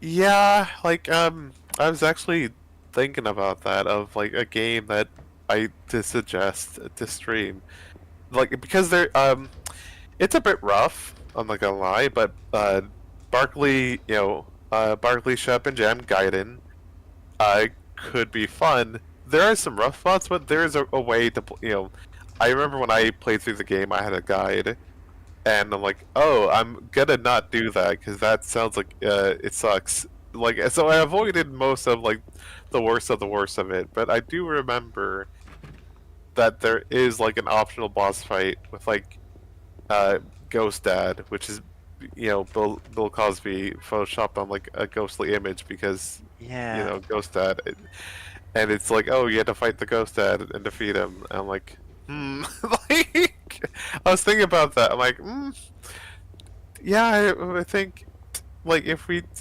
I don't. It's not guaranteed that we'd see it here, but like we probably want to like just since it is an optional fight, just avoid it. I don't know if it does anything. God, he really was popular. Yeah, which is the another big shame of like that he did what he did. Cause it's easy to forget. Like his show did like, I remember growing up, it was like one of the like main shows that I saw on TV that had like that starred like African Americans,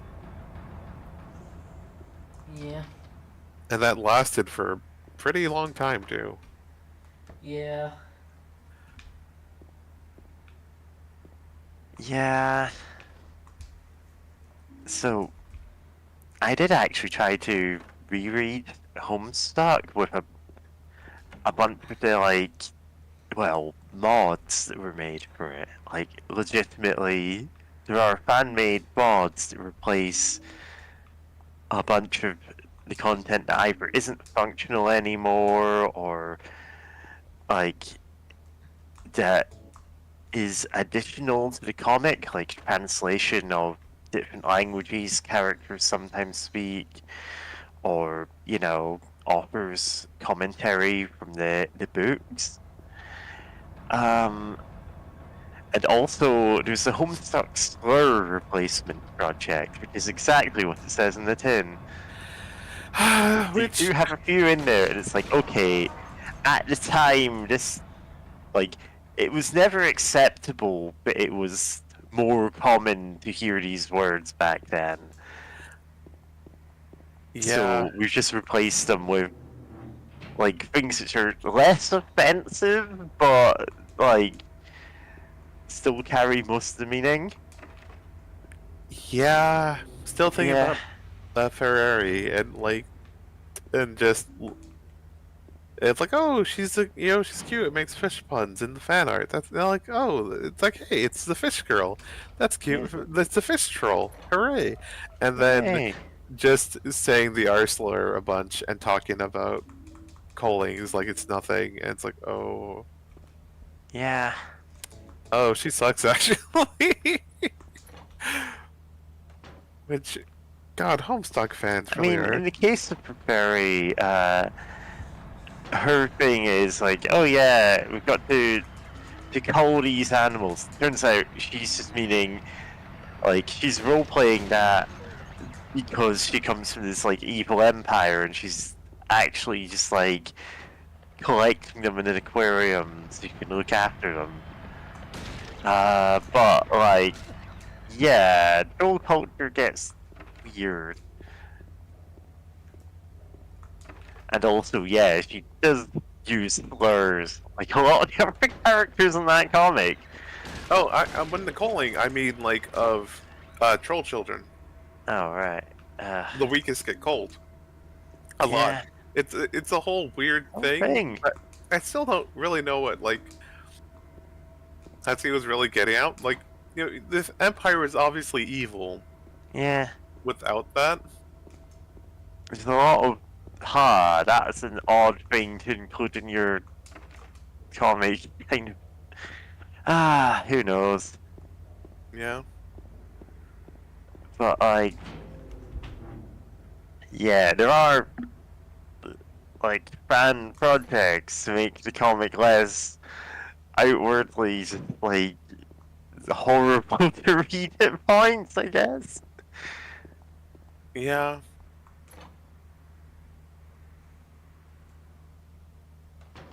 Yeah. God, yeah. Sorry, I'm just also now thinking about being on Tumblr back in 2012, actually 2011. Like, before I even had that account, I would just like check out some people's like blogs until eventually I made an account. And just like, oh man, Homestuck seems really interesting. I don't know if I want to like read it. And then like people are like, oh man, this is really smart they did that or this and that. And I'm like, alright, cool. And I got there and I'm like, what are y'all talking about? I mean, part of it Yeah. is like, like when you're like reading it while it's coming out, you couldn't have seen the future, or like while you're waiting during a hiatus, fandom does what fandom does and just kind of like dreams about what they want to see. Right, sometimes. Yeah, there's some stuff where it's like, oh yeah, the fanon about these characters is way more, like, interesting or way less horrible than what we got in canon. Oh yeah.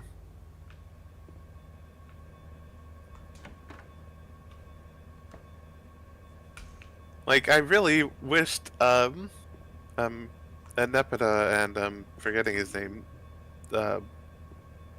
sweaty guy, Equius? Equius, yeah. Yeah, they are Equius, not or treated well by the narrative. but they are Yeah. beloved by fans. Like 7335. a lot of fan fiction and fan comics and stuff, you know, have takes on those characters, and it's like, oh, these are great characters. They're interesting. They're complete weirdos, but they're also, you know, fun, and like there's like these actually kind of sweet relationships going on there. And in the comic, it's like, no, they're mostly just treated as one-note gags.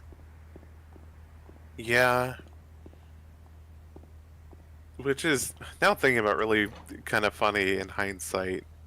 It still irritates me, but still funny in hindsight of just building up, like, oh, what if the trolls have ancestors? It's the whole thing. And then you go to the AU where, like, the ancestors are, like, they're around their age, but a little bit older.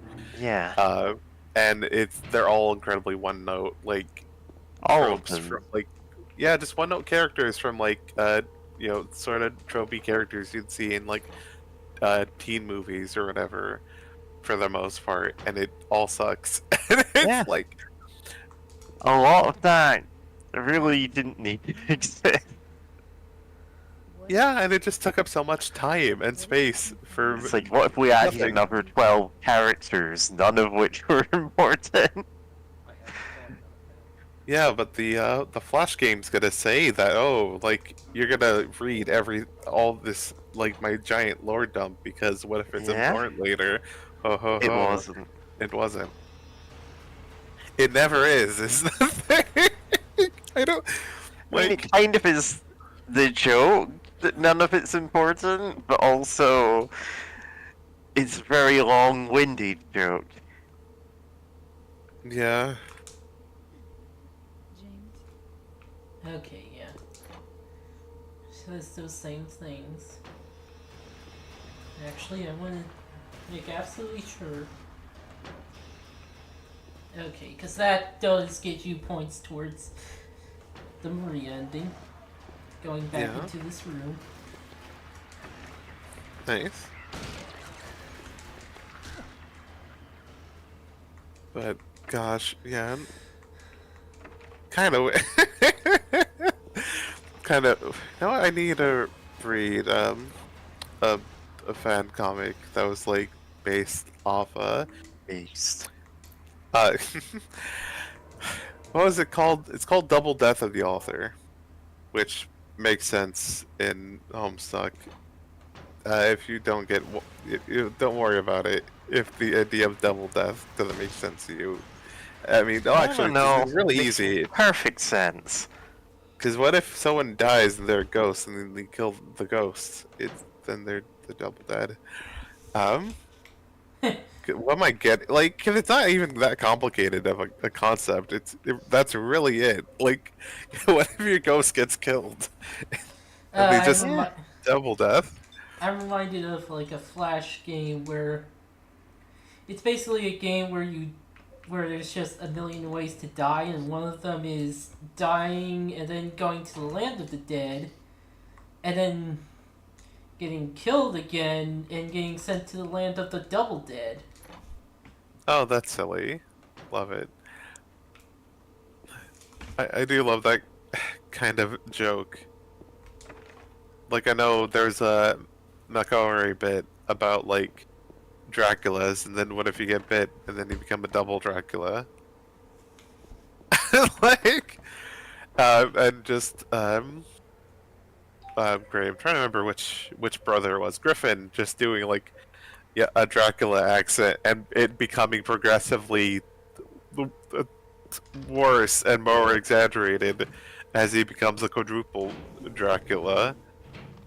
And then, like, basically ununderstandable once he, like, an octuple Dracula. Or whatever. But yeah, no, God. Because I know Double Death of the Author does, like, some really neat things, like the whole prophecy of Rose playing the rain actually happens in there, and it, you know, explores some different things, because it the author was disappointed with, what was that event called?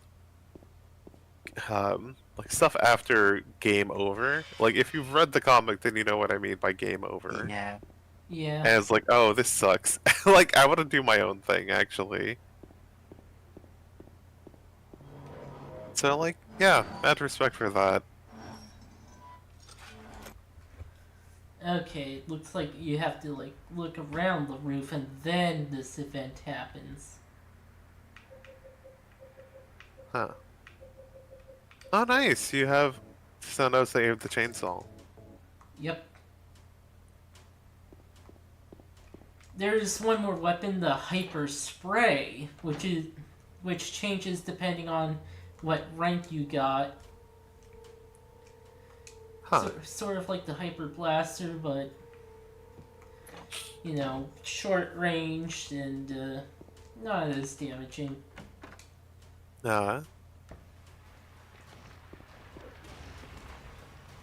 God.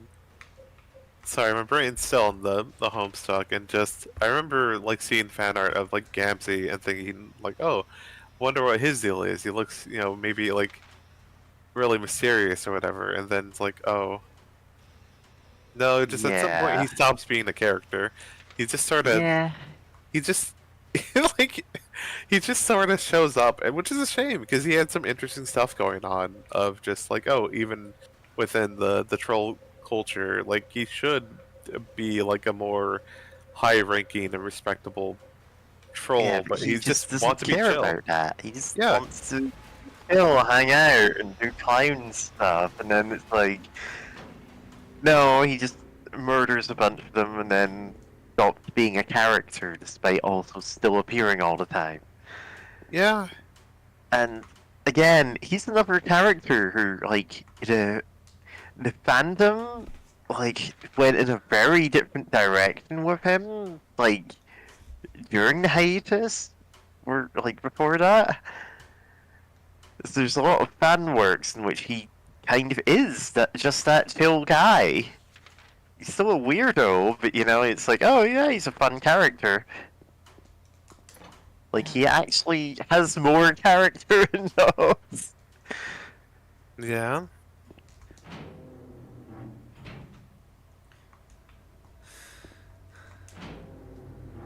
God, sorry, looking at some of these gifs they have on Discord. Because of course Discord has a bunch of Gamzee gifs.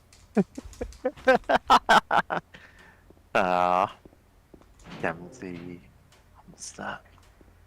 What if he got to be a character? What a wild idea. Then again, I think that's some of the best things Homestuck has left over of just all these cool ideas, and then like you could just take inspiration from and do other stuff with because like Ozzy didn't. Like, Yeah, I recognize this clip in this GIF because it's from Mambo Stuck. yeah, love that video. I was like, oh man, maybe I should read Homestuck. This looks so cool. Yeah, It's not like the Mambo Stuck. it's not.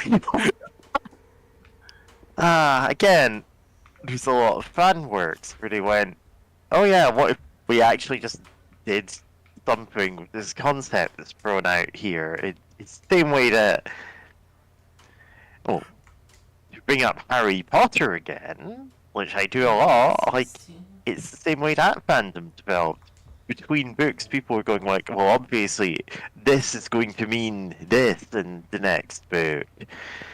Oh, like, there's all this hinting that there's something going on with this character. Let's, like, develop them into their own thing in this fanfic.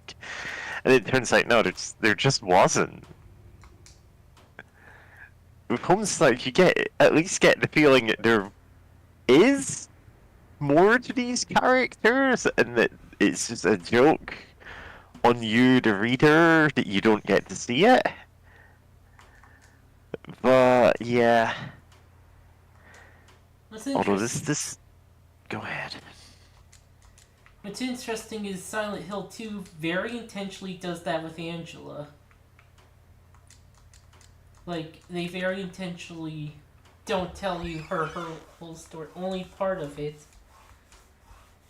And, like, Yeah, she basically just leaves the plot after a certain point because she has her own stuff going on. She has her own.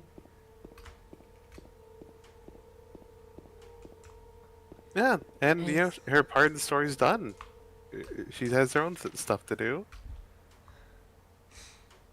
And, like, really, James shouldn't be part of it at all. He's only. One could argue that him being part of it kind of ruined it in a couple of places.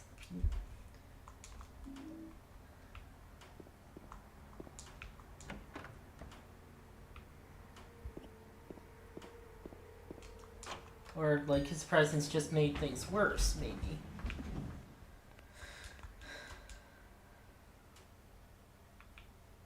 Yeah. No, that's like.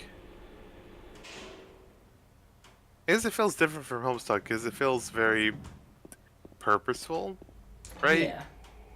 Well, the Homestuck, things get added and dropped, you know, all the time. And some of it's like, oh, what if this is gonna be important later? Ooh. And admittedly, some of it does end up being important later. Like there's some gags that have hundreds of panels of foreshadowing. Oh yeah.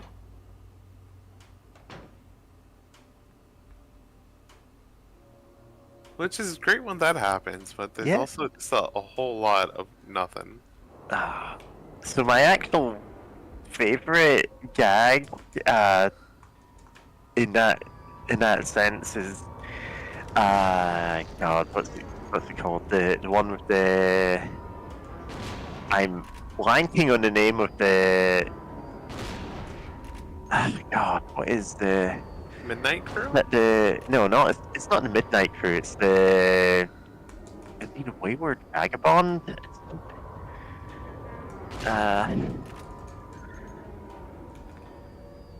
Yeah, the like. What's it called? An exile or whatever. In the whole section where like he perseveres, it's got like every action that's suggested is like, nah, you don't feel like doing that right now. It's good. You can spend your time. The world's ending. You're not in a hurry here. It's like, yeah, you'll do this later. And it's like dozens of different things. And then right at the end of the part, he presses a button. It starts a countdown timer. It's like a minute. And he frantically has to do all of the things that have been set up throughout that entire section. Oh And it's yeah. a pretty funny flash animation. Because it's all the things, however minor and inconsequential they are now, are like kind of, well, I only have a minute to do them. I might as well do them all now.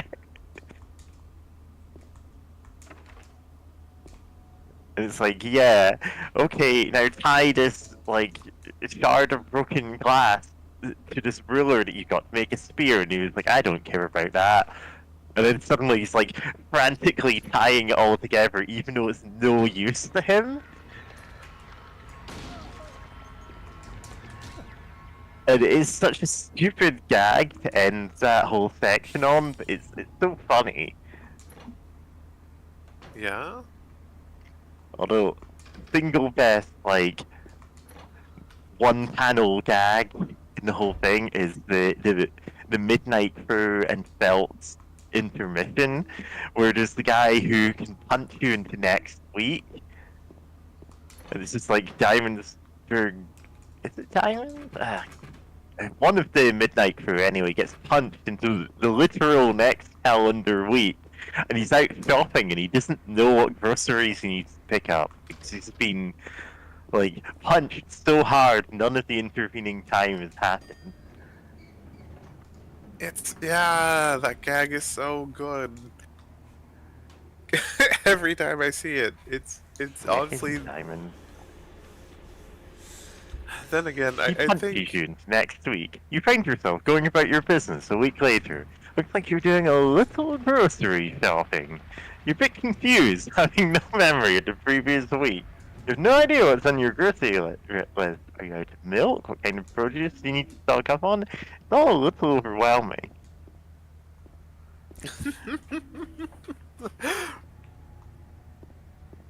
Such a great gag. And there's, Then again, like, oh sorry. go ahead. Oh no, you go ahead. I can wait. There's callbacks in the literal final flash animation of the actual main story before all the epilogues and stuff. We've got a big, like, full-on fight between literally everyone that has appeared in the comics so far. And so has that guy turn up, punch someone into next week, then jump into next week with them and keep punching them, and it's just like complete chaos because all the space and time powers are just messing with everything that has ever happened in the comic. It's a fun way to do that kind of, like, it's not really everything coming together perfectly. It's everything looking like it's coming together in the funniest possible way. Anyway, that's all I had to say. Yeah, no, it's so good. I forgot about that part of the big fight, to be honest. Yeah, it's so much going on in that one. There's a part where it briefly becomes Undertale. Like, literally, someone hit, I think it's Lord English, hits them with an attack. It turns the flash animation into Undertale, complete with health bar and everything. Because of course... Yeah? I was gonna say, oh, that's like the final animation. Okay, I thought you meant Yeah, like that one. of that chapter. Oh no. I was like, oh, I don't remember that happening there. No. The Midnight Crew intermission, I actually find really funny, and a lot of people went, "Oh, it's bad. You can skip it." And I'm like, "No, this is some of the best jokes in the entire run of the comic." Agreed. Like I feel like the people who like, oh, like why is this here? Like, didn't read Problem Sleuth, and it's like, Yeah, I didn't read it either, but I'm like, man, this is actually way better than Problem Sleuth, which I did not have the patience for. that's fair. Like, I read Problem Sleuth, and I actually really liked it at the time, but like, the Midnight Crew felt like just the best of Problem Sleuth distilled down into a much shorter, like, package. Like, and it really just, like, you know, what's the one meme? Like, Problem Sleuth, like, locked so that, like, the Midnight Crew, and Felt's intermission could run. Like, Yeah. that sort of thing. Cause it honestly was just like the best of that, and it was short, and it got to the point, and it was like, oh man, I really love this. And yeah, like just kind of a shame most of the comic isn't like that. Of just you know, kind of just get to the point, or like, or what have you. Like I've said it before, and I'll probably keep saying it. Just like, man, I kind of wish Homestuck, like, Hussey had an editor for Homestuck. Yeah. Because just some of it just kind of goes on, and I think purposely, because, like, Hussey knew that people were, like, reading it, because, like, oh, there's this, like, really obtuse, like, mystery and, like, you know, stuff to puzzle out here, and just, at some point, it felt like Hussey just kept adding obtuse things in there to keep people guessing. Yeah. And you know, it suffers for it. Like when you see the end result, which is again wild because it's like there was a pause that took a hiatus that took like, you know, the Gravity Falls began and ended, and a few months Yeah. later, like it came back, which is nuts.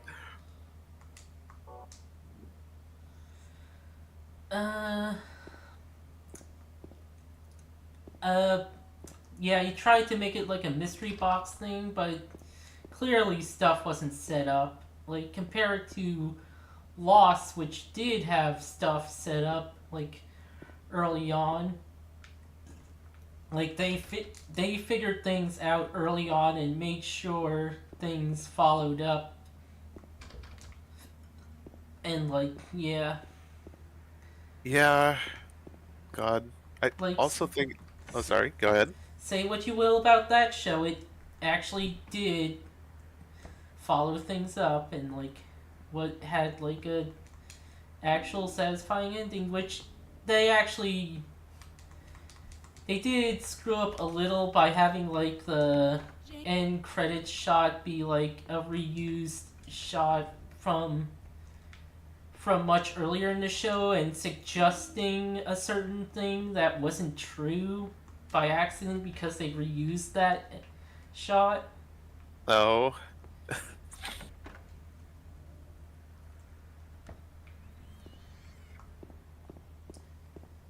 But yeah. Otherwise, they did a good job with that, like actually answering and setting things up. Oh, neat. Like, I've actually never seen Lost, so I just know. Okay, what I knew about Lost is that people joking, is it purgatory? Yeah, And that two, like, people, what's the term? I remember seeing it on TV tropes, like, fractal trees or something, where it's like, epileptic. epileptic, yeah, trees, where people just kept having weird theories and just making the biggest reaches possible to justify it.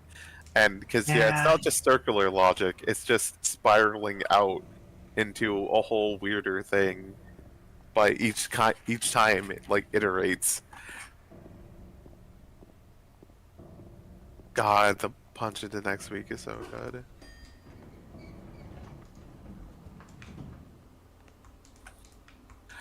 But like, God, I wish Homestuck was better. Yeah, everyone does. I mean, there's a few people who think it's perfect, but like we can safely ignore their opinions. Yeah, it has a lot of flaws. However, it is also like still worth reading to like see what's going on with it. Yeah, Like, if it does a lot of interesting things. It's just that it's also it's Homestuck.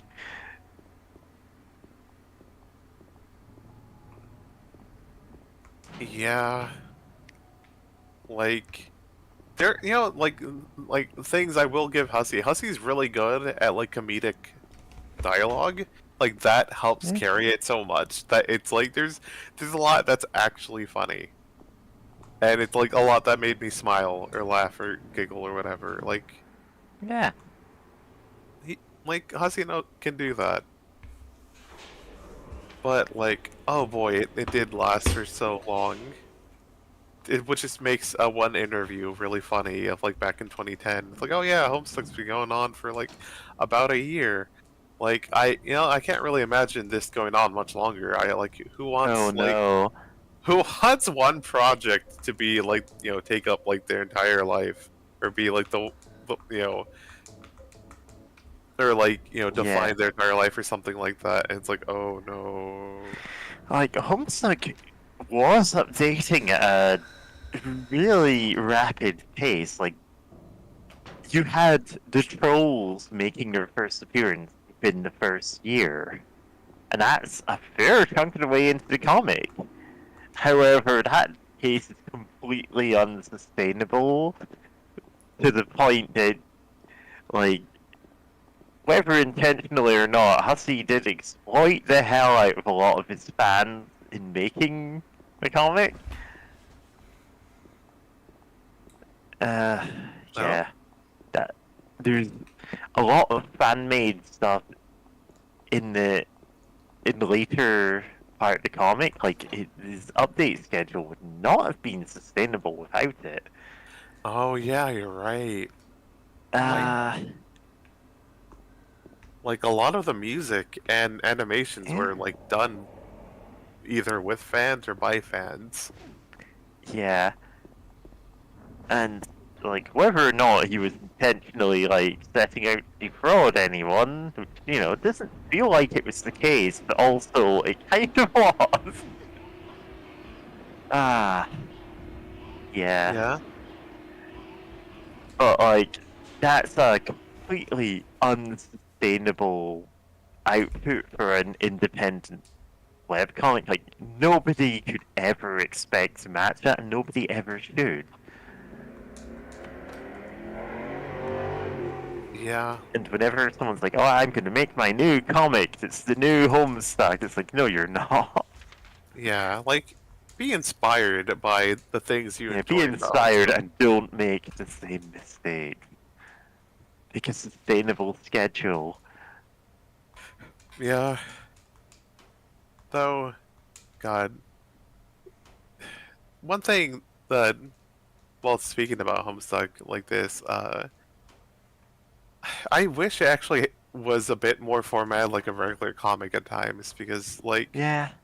having all the dialogue be in the format of like online text, like of like IM messages or whatever, like instant messages, direct messages or whatever, Yeah. kind of hurts. Like once it gets like towards the end and it's like oh, let me open the pester chat and it's like 12 paragraphs of just like you're reading someone's Discord messages, and it's like it's not like you can't do stuff like that, but it's like you wouldn't if you have just a one static image and then like Yeah. 12 big paragraphs of text to read, 12 to 14 big paragraphs of text to read. It starts becoming harder to get through each page, because it's like, man, look, you're having a serious conversation, and I'm like, why did this feel weird? And I'm like, oh yeah, there's no body language, there's no like personal tics or anything to really help really get their emotions through, other than like, again, effectively what you'd have like someone writing someone else a Discord message. Yeah.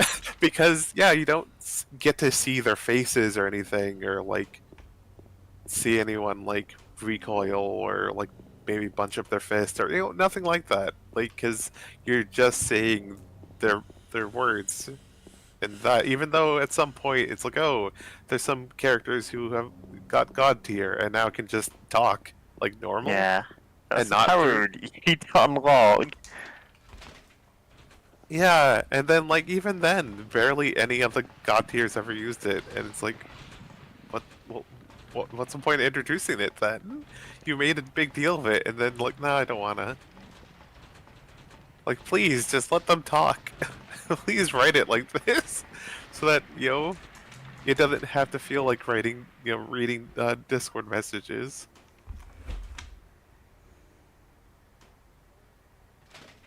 And I know restrictions can breed creativity and innovation. They're not like creativity and all Yeah. that. But Oh. it's like, Oh. Huh. oh, Here's the paper spray. I thought I had to beat the game again to unlock it, but no. neat. What color is it actually?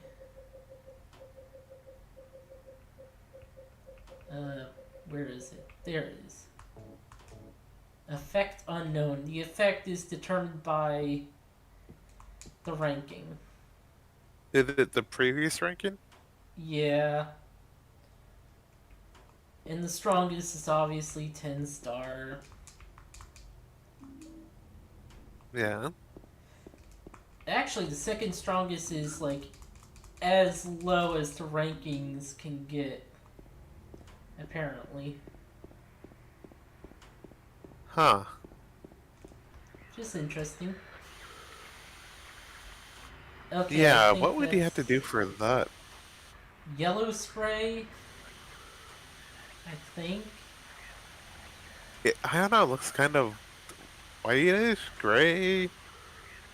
Doesn't seem to do anything. It's just sort of vibing. You're not even killing the monster. I think it does, but like slowly, and it depends on what color of the spray it is. Huh. Also, using it is supposed to hurt you, but I think because I'm on beginner Uh-huh. mode, it doesn't. Oh, that's nice. But yeah, What a fascinating mechanic. it does one-shot things at like the strongest version. Huh.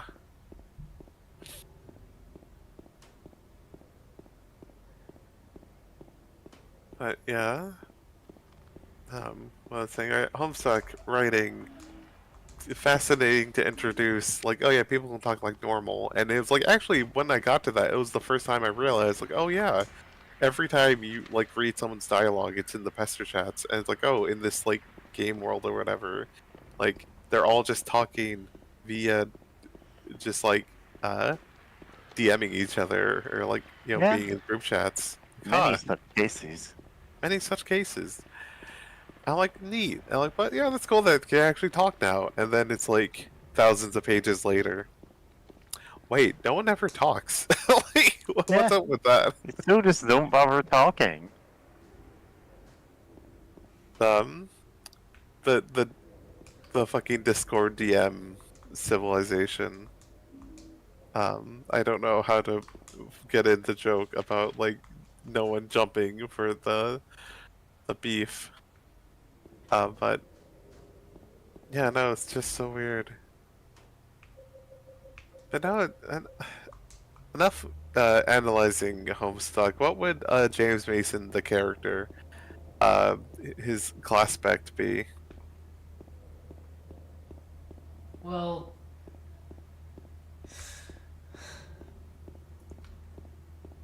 I'm the only James Mason here.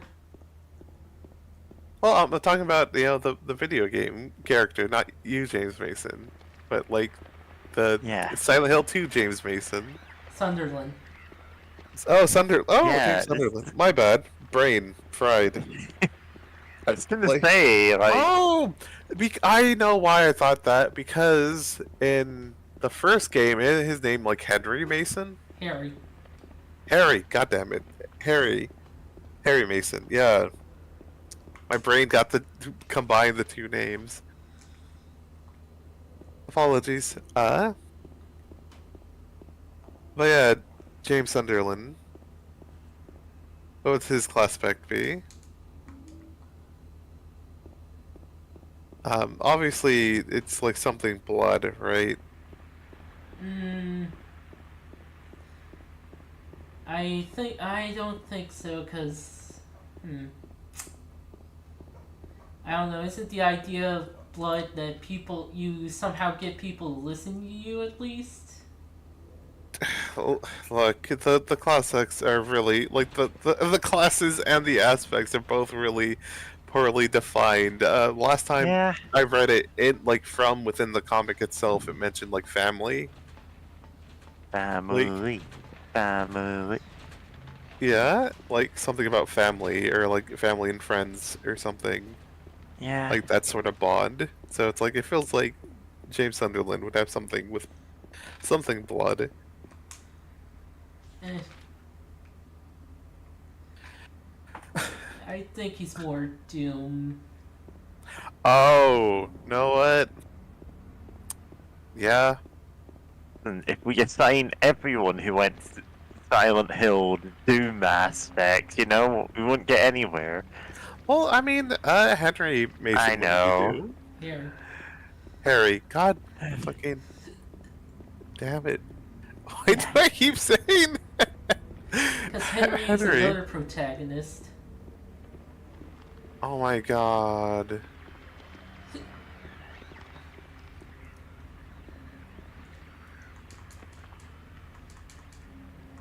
He's the Yeah. protagonist of the last of the Team Silent Hill games.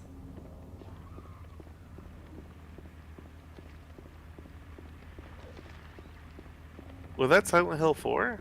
Yeah. Ah, okay. That makes sense. I'm getting all their names confused, which is really funny in hindsight. But yeah, like that said, James Sunderland would absolutely. Yeah, you're right. He would be Doom. Um. Hmm.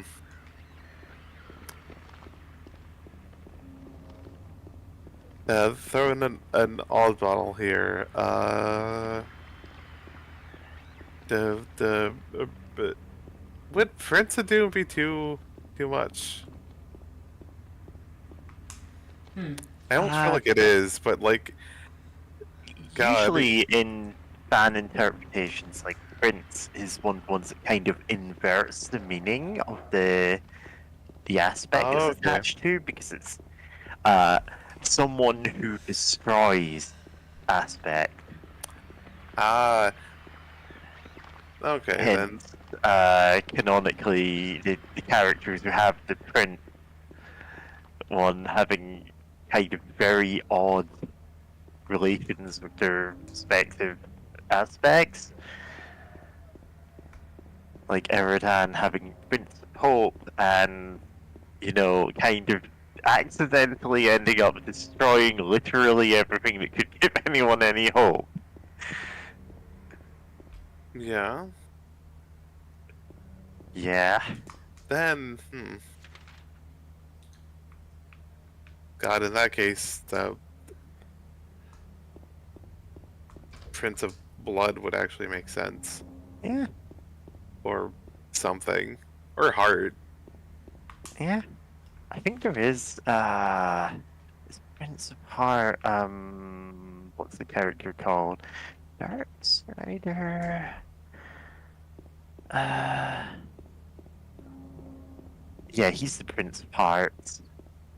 And he's like, he ends up with his, because of that being a weird class, he's kind of got the whole thing where he's divided himself up into a whole bunch of different, like, different versions of himself. It's a whole thing. It is a whole thing. In fact, it's one of the ones that actually explained in the comic. It's like, no, dude, like, you are living up to your aspect because you've got this weird class. Like, he's a person who exists in a lot of different, like, a lot of aspects, but not in the Homestuck sense, in the, like, just general sense of the word. And that he has, like, copies of himself and robots that he's built of himself and other, like, yeah, and that's important to him, that he appears to be a different person to different people. Yeah. Yeah, I forgot that he was the Prince of Heart. Yeah. God. Also, sorry. I know, James, you don't No, care. I was actually about to suggest, instead of doing Homestuck classes, why don't we do Ultima 4 classes? But then I kind Because I of... don't know Ultima 4. Yes, and that's... Yeah. I do want to stream the Ultima games. Yeah, that could be fun. Wait, this isn't Ultima 4, this is Homestuck. Oh no. But yeah, classes... Ultima 4, because it was about specific things. The Yeah, it's class... about some kind of game called Spurb. It's weird.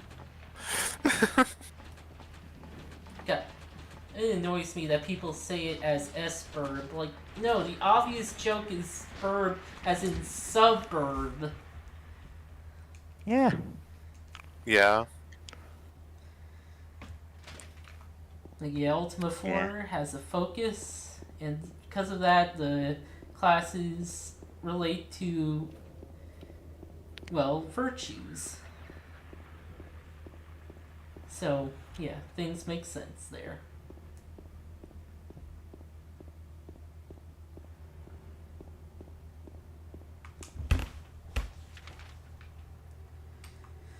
Ah, cool beans. Sorry, my brain jumped to multiple things. Just thinking about like old old D&D like books that'd be like, here's like a bajillion new classes and prestige classes and all that. And like some of them being like evil or good because of the whole alignment system. Yeah. Yeah. And God, that sure was a wild idea of just, we're gonna build this alignment system into our game about being heroes and allow people to be fucked up and evil. But most of the game is designed around being heroes anyway. And it's like, why? It's weird because they sort of half commit to that. Because like for like doing a doing official tourney or like certain things say that you shouldn't let evil party members except for lawful evils, which is a whole thing in and of itself.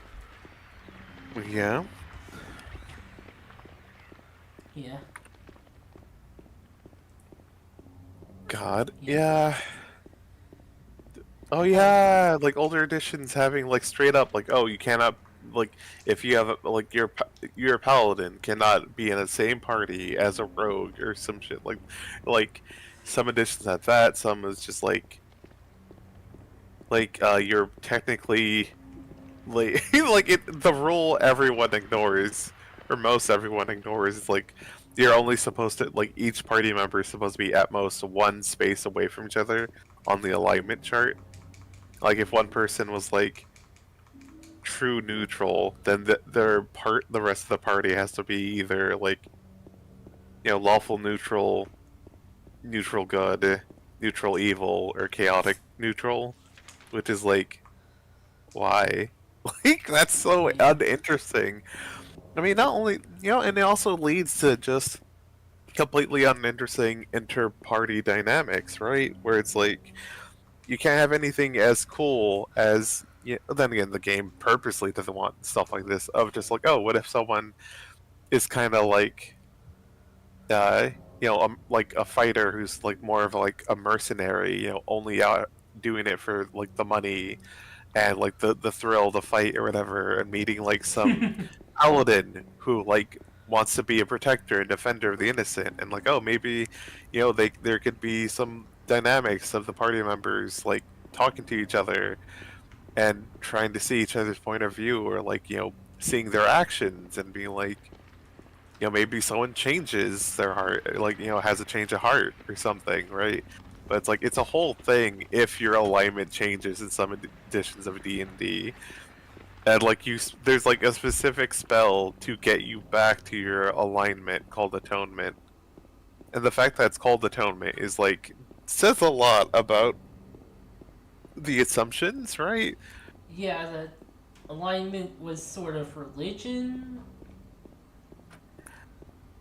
Yeah, in a setting that already has like pantheons of gods, but, you know, based on whatever setting you're playing in. Yeah. It, like, alignment made way more sense when it was just law, neutral, and chaos, and then they probably thought that adding good and evil to it was a good idea. At least it's one of those things where if you give it some thought, it sounds like a good idea, but then give it more thought, and then it doesn't actually work. Yeah. Like, it's just a big mess, and it doesn't help that, like, apparently Gary Gygax had some idea for having like a meta plot that like there's like some meta plot deal about like what was it, Bahamut? Yeah, Bahamut. No, wait.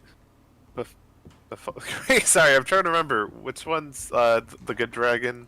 Bahamut. Which one's Bahamut?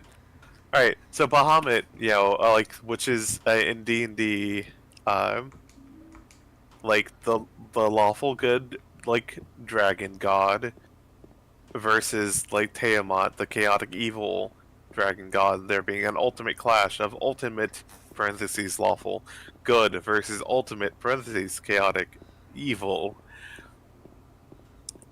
and like which gets really messy once you like think about the fact that according to Gary Gygax, like oh one example he uses of like lawful good is straight up a guy talking about committing genocide against Native Americans, about like, and it's like, oh, like that's lawful good to you? Like for real? For real, that's your example? Like that's terrifying. What's wrong with you?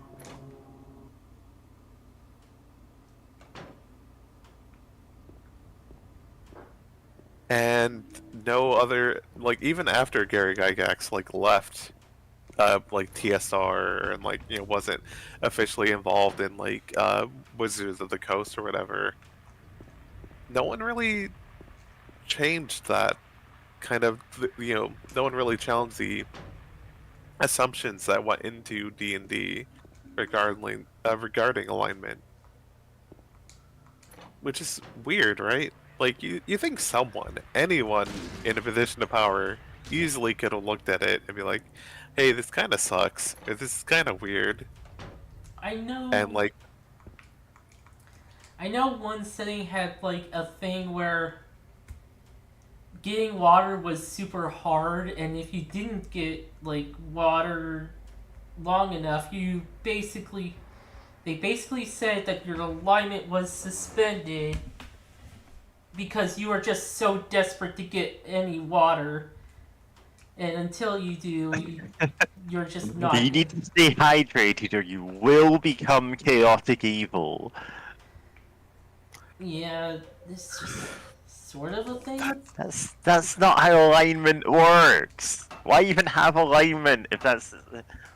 Yeah, Pathfinder did like 2nd edition remaster. They just decided, yeah, alignment's not a thing anymore. It's edicts and anathema, which is basically things your character would very much like to accomplish and things that they don't want to do at all.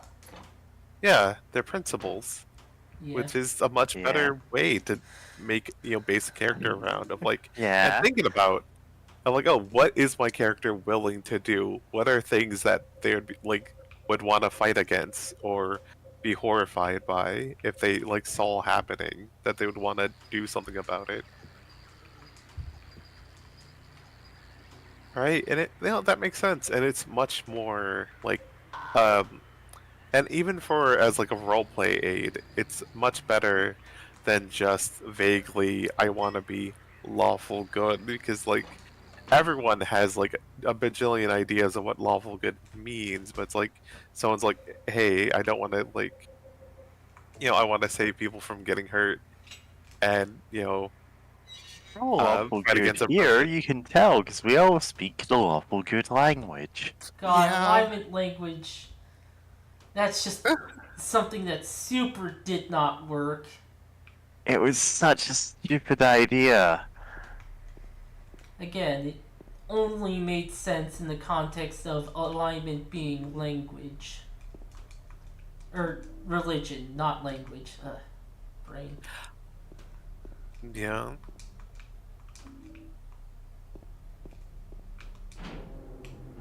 No, which is also kind of funny if you think about it for a second, because in a lot of like polytheistic religions, there's some gods that like could be described as just like evil, but they have some, they deal with something important. Like I know in ancient Egypt, like Set was seen as like kind of like it's very easy, especially to go like, oh, Set's kind of fucked up, but also is the god of the desert, which Yeah. in ancient Egypt you were living in the desert, so it, like you still had to like revere Set to some degree, because you Yeah. are in the desert. You're in his house now, right?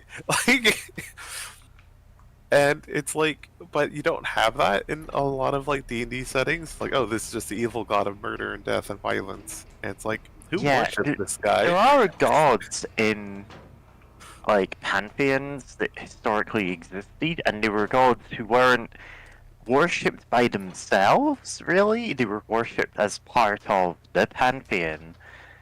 It's like, yeah, the god of evil and destruction is is still an important part of the world. Like, nobody worships just this god. It's you revere the entire group of them, or none at all.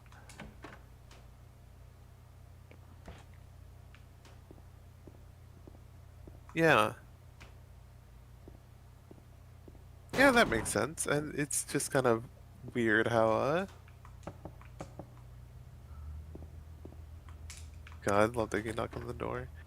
Like, yeah, as you said, Set in the ancient Egyptian religion, yeah, he was part of that pantheon. He wasn't necessarily a god that you go, oh no, this is a worshipper of Set. It would be no, Set is part of the Set.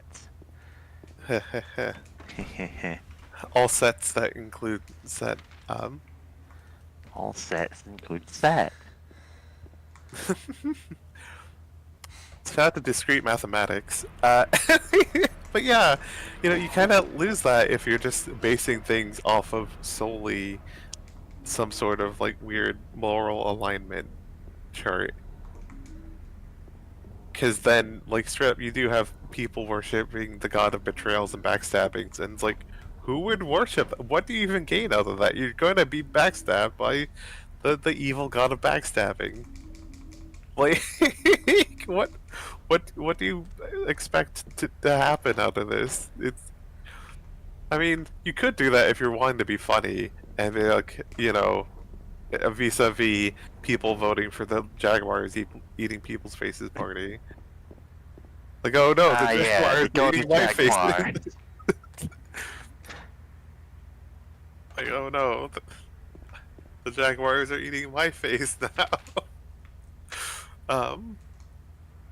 But yeah, unless you're doing it for something like that, it feels weird to just like, it's the evil god of evil, Yeah.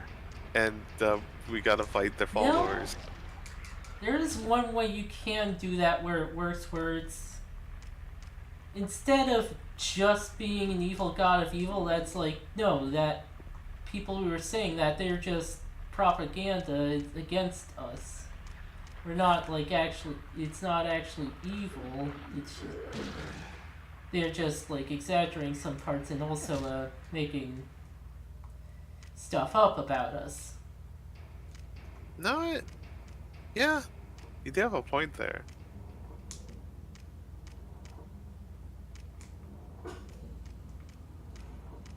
That's one way that could work.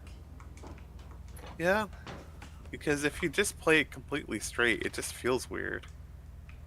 Yeah, but you see it in so many fantasy settings, like all the time. Yep. And You- God, it gets weird, especially in fantasy when they tie different gods to different like fantasy races, because like with a pantheon, like the ancient Egyptians, like, okay, these are our mythologies, these are our stories of like how like the world came to be to us, right? But it's like and maybe in some cultures they'll introduce new gods, or like they'll hear about other gods and just kind of like absorb them into their culture, into like their like mythos. But then it gets weird in some fantasy settings where it's like, actually there's like 5 different pantheons, and it's like, how does that work? Like, wait, no. Like, did 5 different sets of gods make the world or something? Or like, why don't people revere all of them to some degree or another? Yeah. And that's sort of an example where they're trying to say different cultures. Yeah. Yeah, And it gets weird when, like, oh, here's just the people we can hate, and, like especially Yeah. like RPGs, like, oh, here's just the people you can just murder, Yeah. and they're just stupid. You just kill them, it's fine. Yeah, Acid is bringing up the like evil gods you worship so that they bring less evil, like a god of disease you worship so you don't get sick. Yeah, Uh, that's one thing.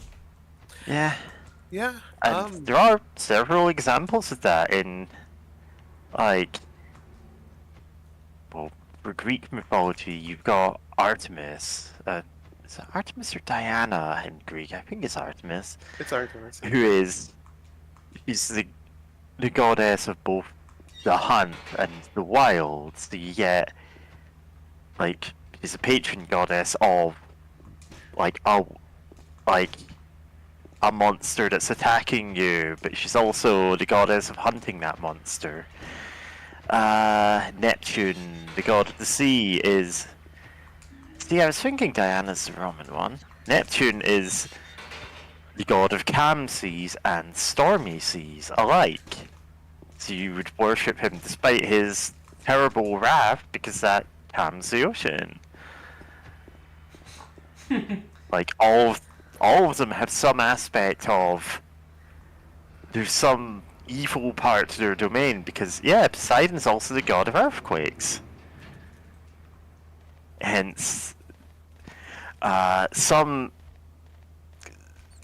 I don't know if this is actually like accepted nowadays, but I remember reading as a kid a theory that the Trojan horse was specifically left in honor of Poseidon because an earthquake may have split open the walls of the city, and it wasn't like, oh, they snuck in inside this wooden horse. It was they miraculously got entry to the city and then put up a wooden statue in honor of the god that they believed had helped them.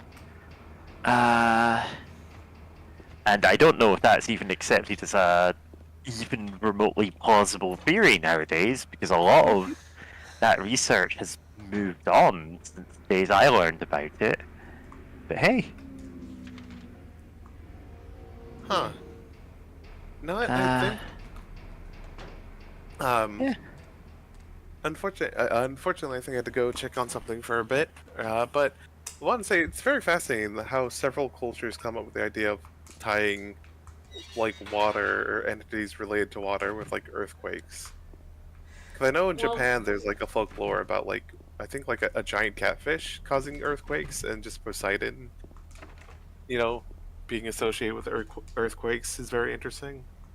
interestingly, I think Poseidon was like originally like the what Hades what is now. I think yeah, cause and the earthquakes made sense for him then, but like many years later, he just became the sea one. Interesting. Man. Probably been back. Ciao.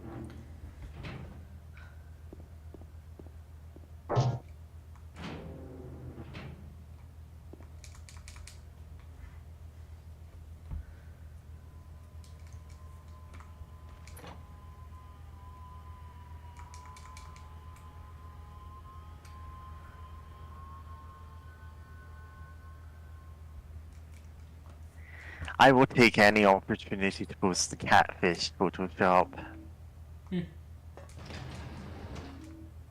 Like, it's only tangentially related here.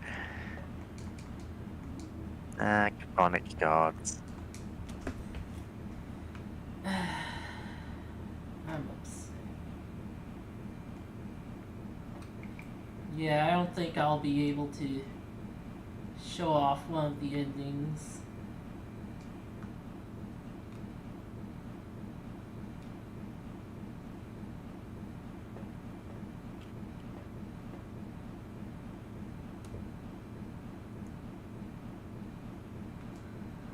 Man, I really messed up there. Oh well. Ah, we're in the infinite elevator ending. No, that's not it. It's just I know, it's not. one of the endings. You either gotta get all the normal endings or a specific ending to like unlock the ability to see it. And I messed up getting that ending before, because I'm supposed to go to a thing before a thing, and yeah.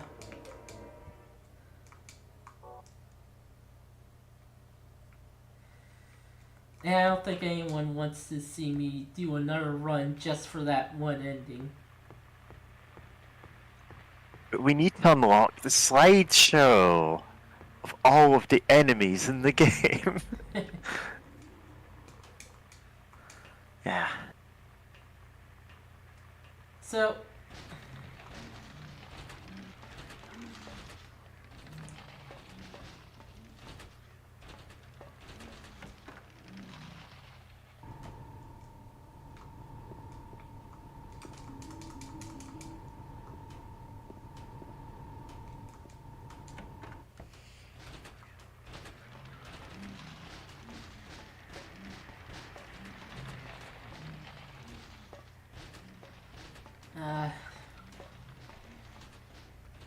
you know, what's funny is the two endings I'm going to get, like, people debate on if Leave or In Water is the better ending, but these two endings, people definitely agree that they're bad endings, essentially.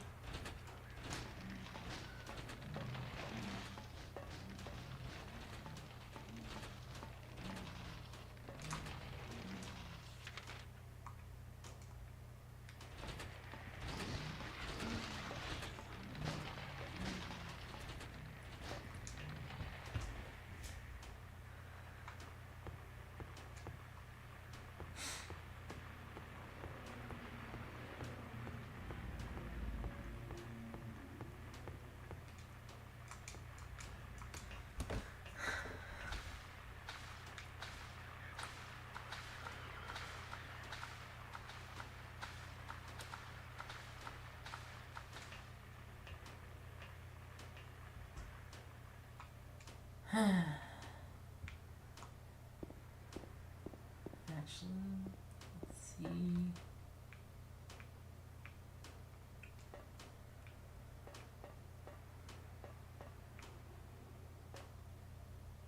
Okay, it's all up there, so.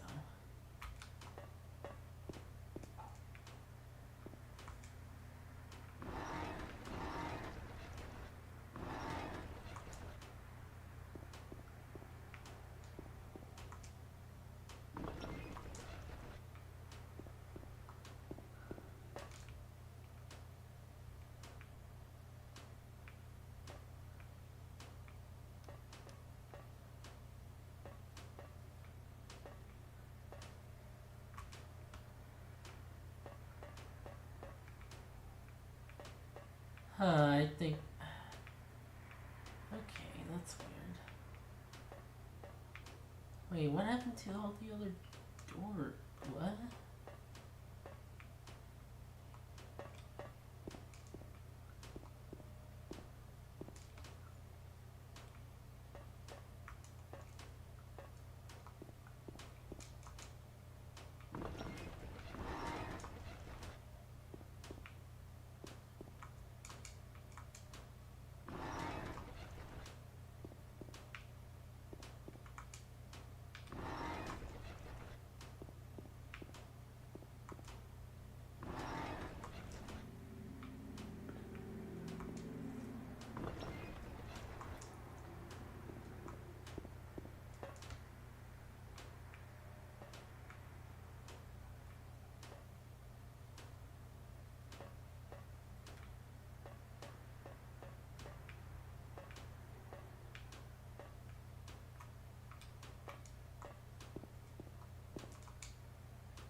Ah, fuck. Yeah. Oh! Hello. In a very terrifying Bokutachi watching you too. Yeah, that's the killer. Zaku has just joined the call. Just in time to see us, doing everything again.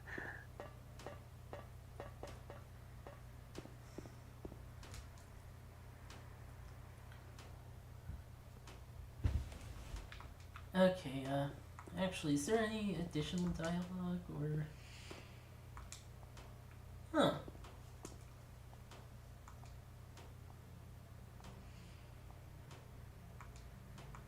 Just sits over there, though.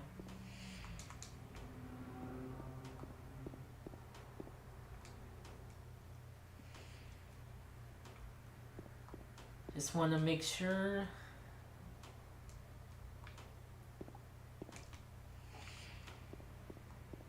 I feel like I mirror that sentiment, Mary, about myths and accuracy. Which I should probably elucidate since it's an argument going on in the voice chat, not the stream itself.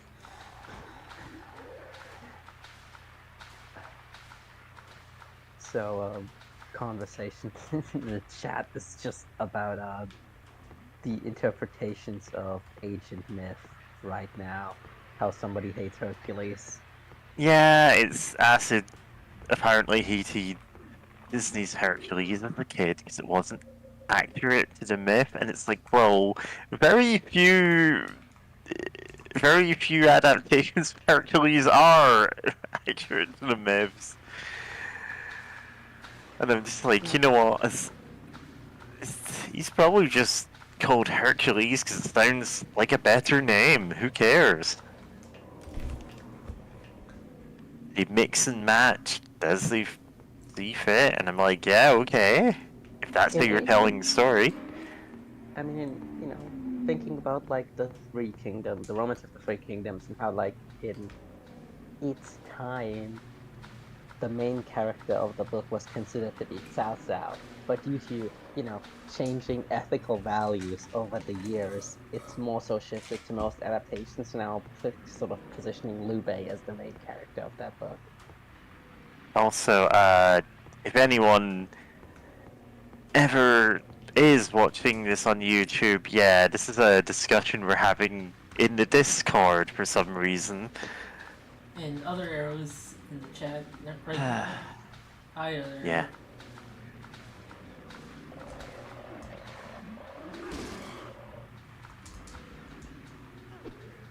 Oh well. I wonder what James Sunderland thinks about Tong Ming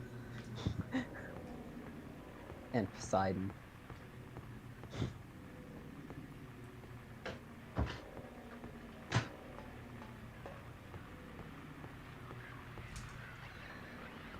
Okay, no, that's just...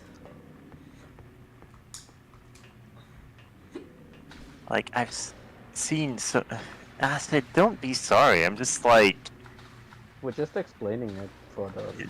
I'm just explaining why, even as someone who, like, talks a lot about mythology, I generally don't care if a version of a story is accurate, as long as it's doing something interesting. Like, there are people who are like, oh, what if we retold the myth, but it was done in this different way? And I'm like, yeah, okay, like, I'm not necessarily picking up what you're putting down, but if you've got a new idea for it, sure, go for it. Era, that is absolutely true, but there's also just like... Yeah, I mean, like, the thing is, I'm also only familiar with the book through adaptations and people fucking talking to me about it at extreme length. I really want to read it myself pretty soon. But yeah, I mean, this is obviously just true, right? And yet... what I'm saying is actually just true is that the Romance of the Crease was spiced against Cao Cao and has Cao Cao do very villainous things that he historically didn't do. Like, I'm pretty sure the giant wife tower, not historical. No, don't worry about it, Arrow. You don't need to be sorry for chatting Discord. Yeah. But like, Kidnapping. pretty It's sure like- historically, Tasa did not build a giant bronze tower to put all the country's wives in it so they could be his wives. Arson. Swindling. Depending on your personal political alignments, counterfeiting. you also just think Lu Bu's a dumb asshole in most normal adaptations because they're much more like.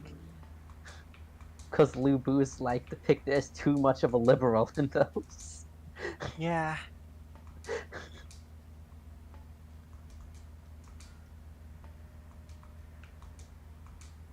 Like, I mentioned far too many, like, myths, and bits of folklore, and also weird video game esoterica that nobody cares about in stories that I write, and I'm like, accuracy is not my priority if it means making a point within a story. Like, I'm not doing things to show off, oh, look how smart I am for knowing all these references. It's okay, this ties in thematically. It might not be 100% true to the original text, but you know, that's never the point. He committed evil crime. He turned a happy home into a pile of ash. For that, he should die. You should die. They also committed crimes. They tried to fraud and trick others, so their reward too is natural. Even he I mean, cannot, also, even Oh, he sorry. cannot be forgiven. My friend without his left hand, and so his death bothers me not. What of him? He's not sinless. It's also not sinless. There's only one here who is innocent. A missing child that was nowhere to be found, and so there was no proof of his guilt. His death was a tragedy. That's all I wish to say. It was neither justice nor retribution. Also, if you notice, the text behind it, the text on the thing behind it only shows part of that.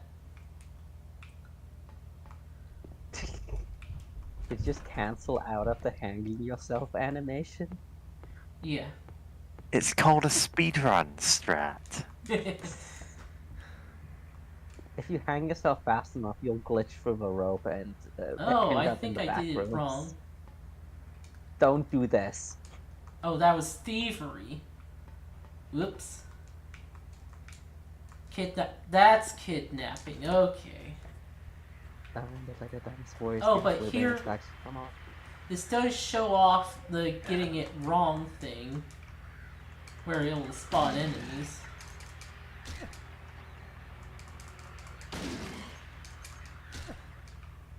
Yeah. He's getting jiggy with it. God. Speaking of other things I don't like particularly care if the adaptations are accurate, like Backrooms, and by extension like other creepypasta and analog horror stuff. I'm like, I don't care if you're not following the, oh, this is the Backrooms lore wiki, you need to follow it 100%. I'm like, no, I don't care. Yeah. I mean, that's... Pick and choose what you want for it. Make your own story out of those pieces. Yeah. Yeah. This whole area has been kind of a back rooms. Yeah. So, one of the, there's a podcast that I listen to called Night Marinara, or used to listen to. It only recently restarted. They got one new episode out. Where, you know, they talk about creepypasta, usually bad creepypasta.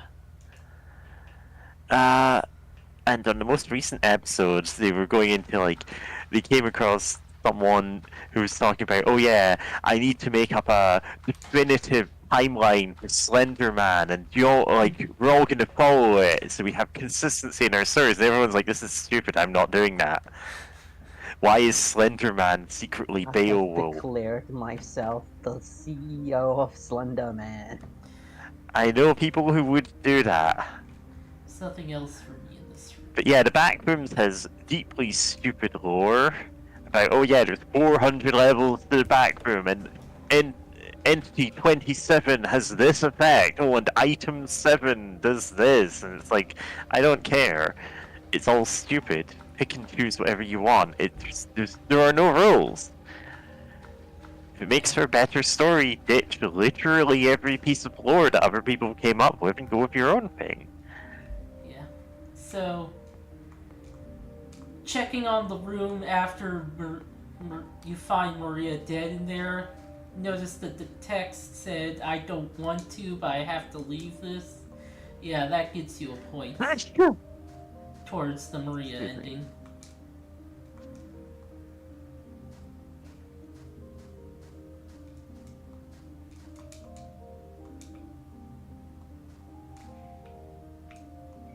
And the ampule that's over here. Other arrow. Backroom's lore is kinda. It's not just SCP, but it's definitely inspired by that. It's like a bunch of. I don't know where this comes from. It's like how we compile a lot of old myths and legends from various texts and hearsay. It's like this. Various people make like YouTube videos and stupid other stuff. Up and like. Obviously it all started as just some images and like jokes. So it's weird. Most of it is really bad, but that is it's people's freedoms to engage with it how they want.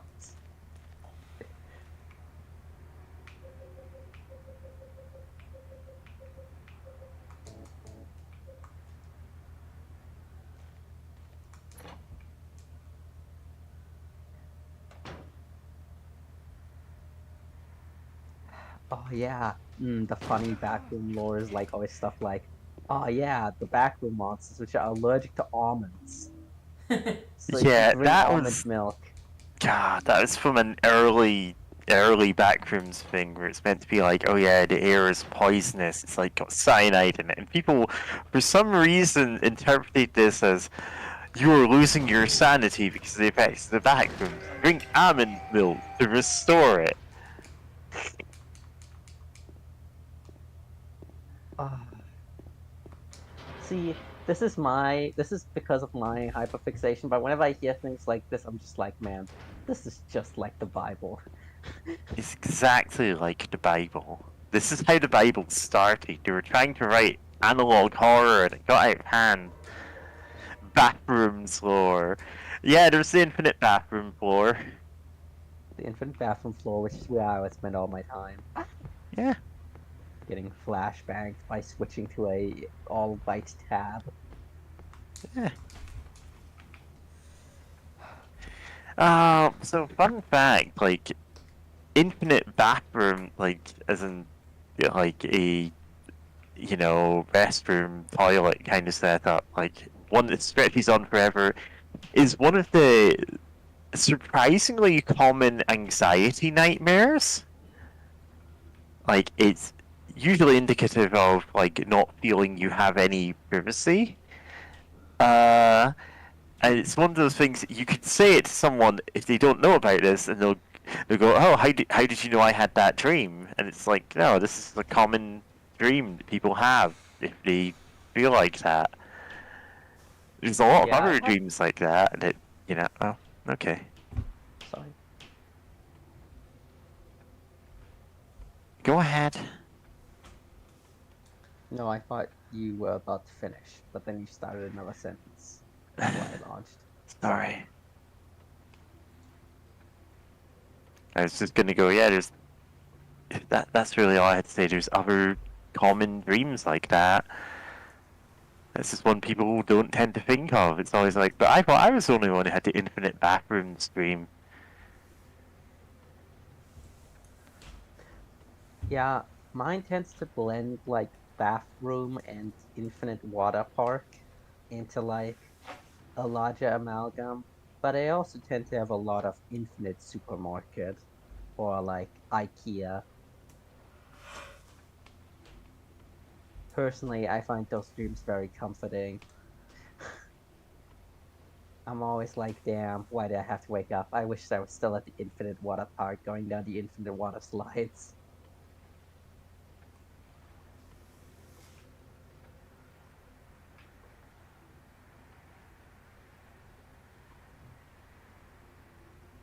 Yeah, I'm just linking some pool rooms images.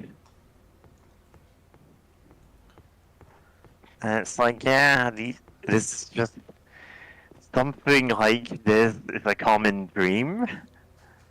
And so it ended up being like a variant of the backrooms that a lot of people make art of, and there are multiple games about exploring infinite swimming pools like this. It's not a Quake level, it's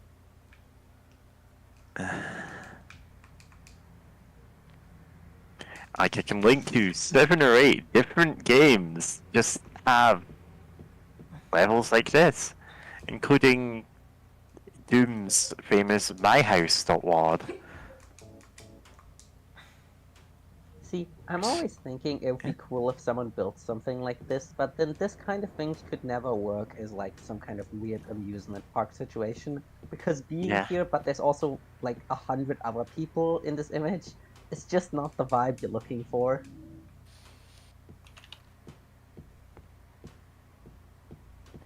Yeah, so one of the famous like liminal spaces,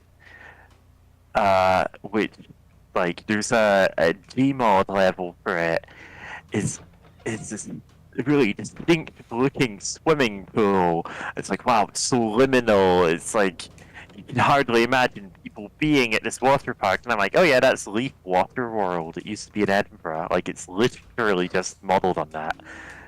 I went there as a kid. It's very different with a lot of people there. Well, yeah. It did not have this vibe. The fact that it's like so perfectly flat is, I think, what gives that impression, right? On the Yeah. like that the tiles are all just like one solid color. Yeah. And it's like, yeah, I went there as a kid. It's a real place.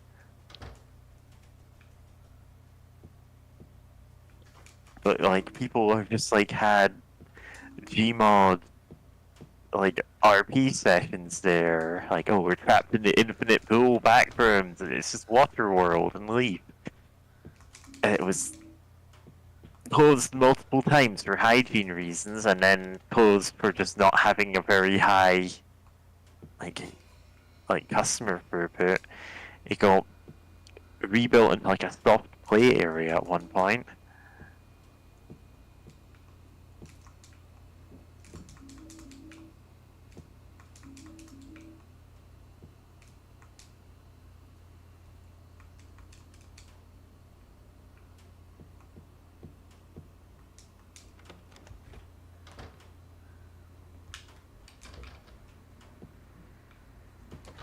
Yeah.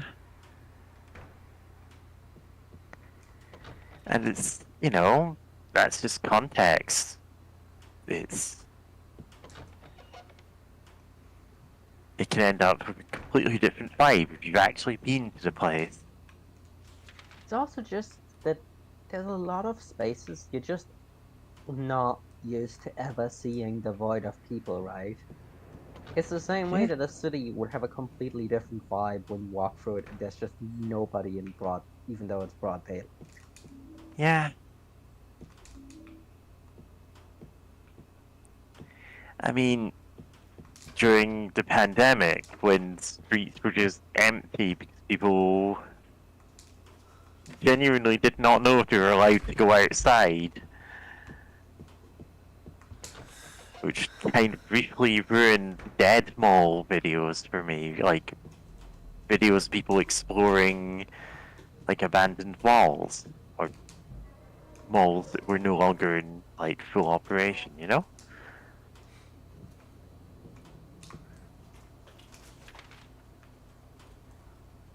Yeah.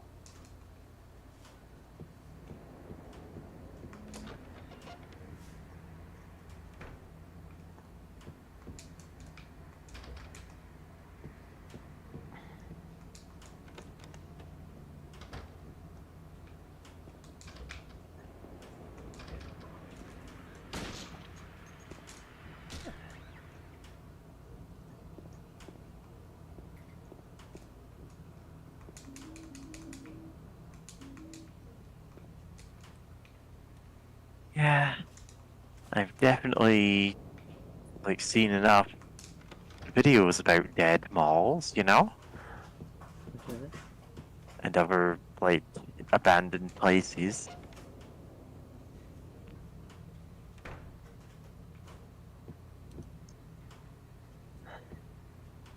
But anyway, yeah, the Bible was the first analog horror. They'd invented the devil and then like went, oh, we're gonna make up lore for this guy, and it just got out of hand.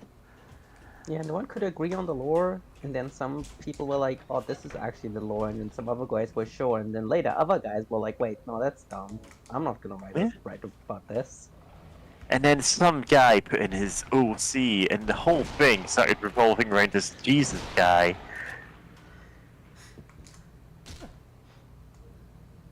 Everyone's a sinner, except for this guy.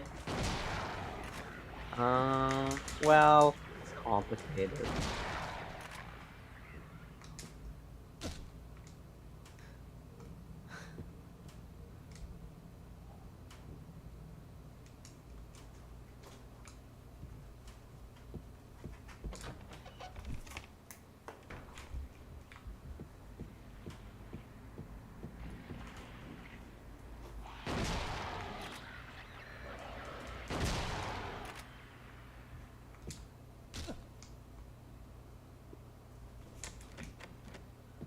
Talk about preachy book.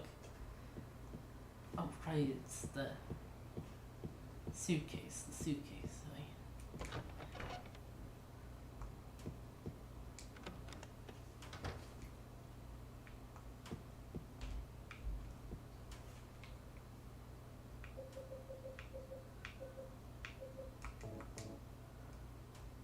Anyway, genuinely, it was pretty surreal seeing a like a Yogscast Trouble in Terrorist Town video, and it's like, oh, that's Leaf Waterworld that they're in. Why are they there? They're like, oh yeah, it's just some liminal space. And like, this was not a liminal space. Yeah, or like the default map, which is of course just Delaware. Yeah, it looks like that. Hi, I'm in Delaware. Welcome to the liminal state.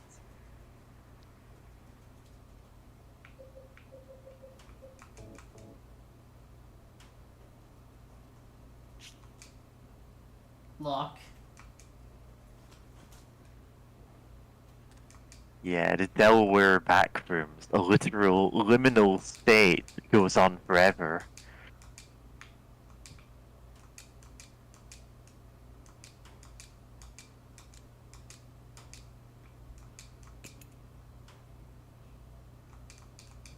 They'll never crack that code. Man, there's like a bunch They'll of never code that rat. there's like a bunch of codes it could be, and it really only chose one that was kind of fitting. What Yeah. for all the playthroughs we did.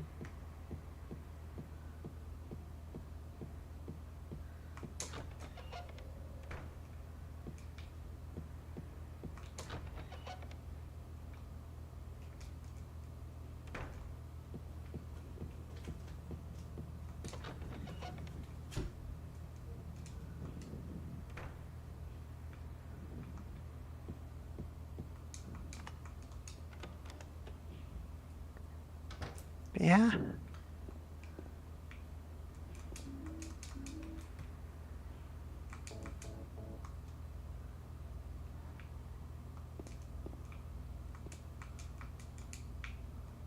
Then we have to step onto it. Look at this.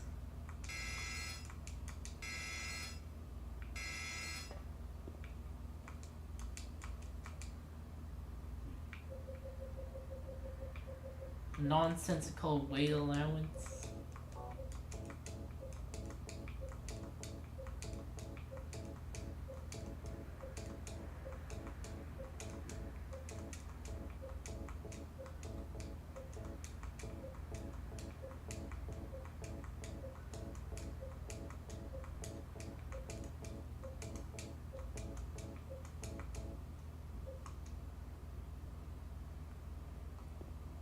Oh yeah, looking at the Mary photo or letter too many times makes it so you can't really, well, makes you lose points to the Maria ending. So that's why I haven't been looking at it at all in this run. Collect my photos.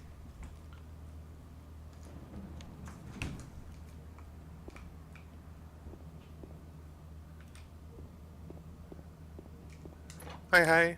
Hey, hey. Hi. Hey. You escaped the infinite Delaware backrooms? Hooray. Now, you're back to the regular world, which is, you know, a back room of its own right. But, you know, Yeah. after all, you're in the trapped in the realm of man, which, depending on your personal religious orientation, is a type of hell. Yeah. Yeah, God.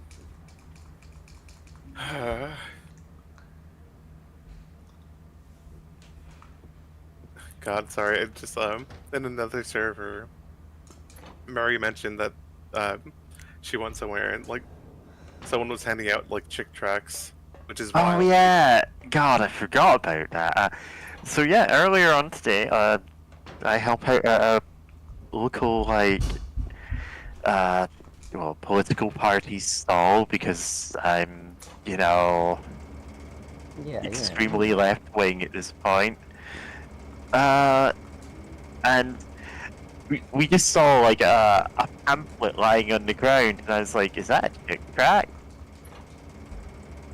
And friend Joe Pyro was like, "I don't know what that is," and I had to explain. Oh, Jack Chick was this very much like Satanic Panic cartoonist. He would draw cartoons saying, "Oh, if you play RPGs, that's the devil taking control of you, and you're going to hell immediately."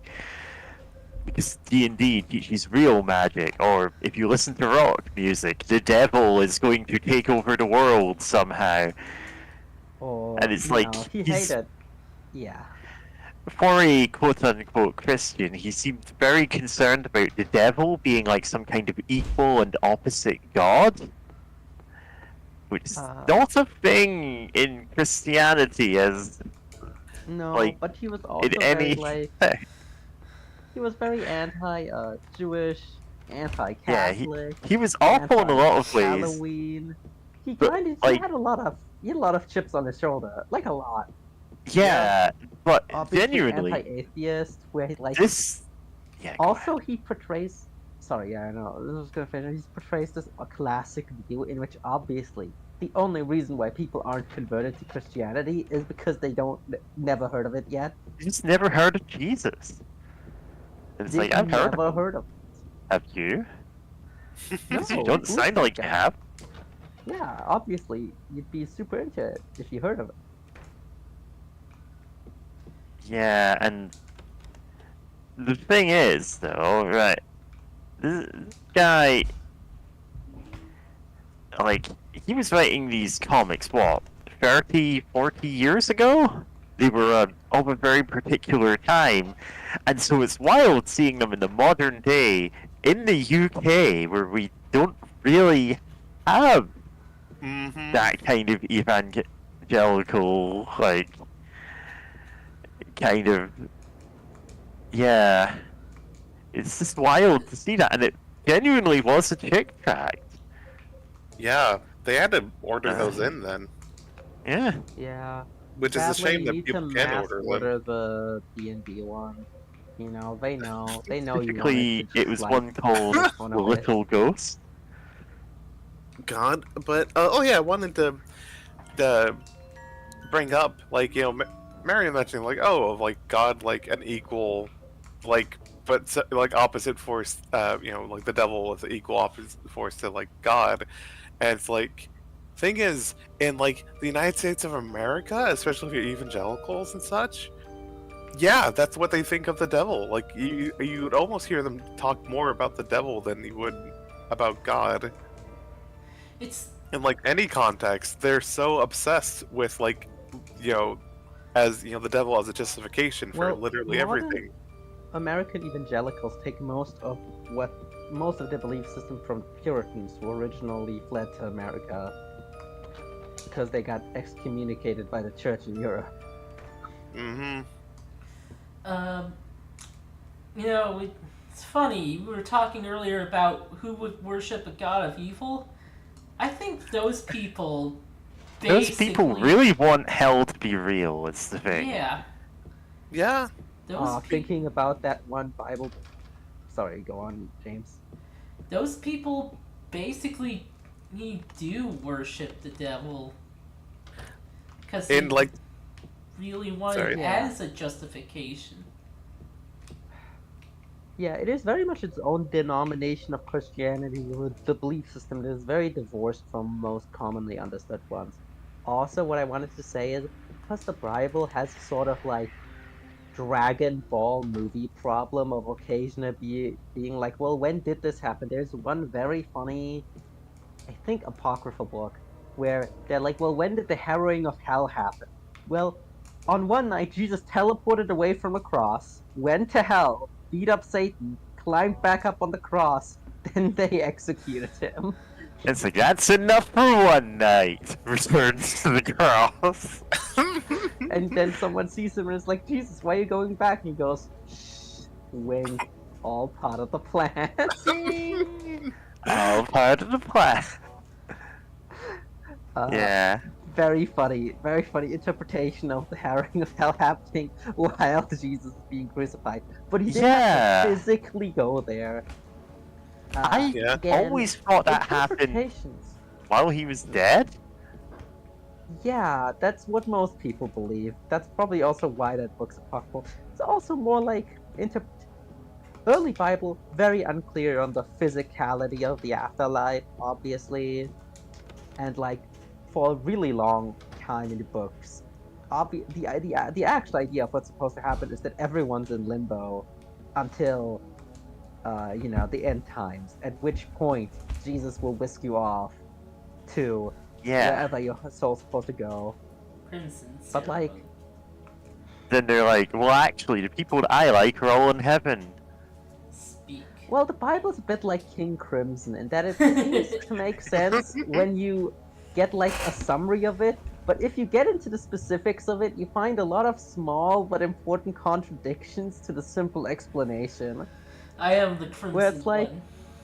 The lies in the mist are not they, but I.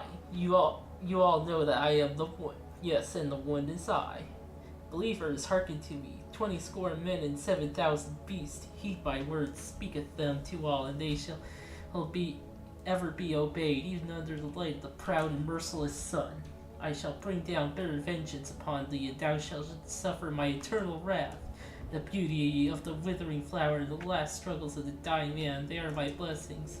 Thou shalt ever call upon me, and all that is me in the place that is silent. O proud fragrance of life, of which fly towards the heart, O cup that which rings with the whitest of wine, it is in thee that all begins.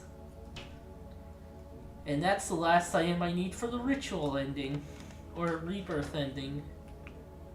Nice. I am the one, the both.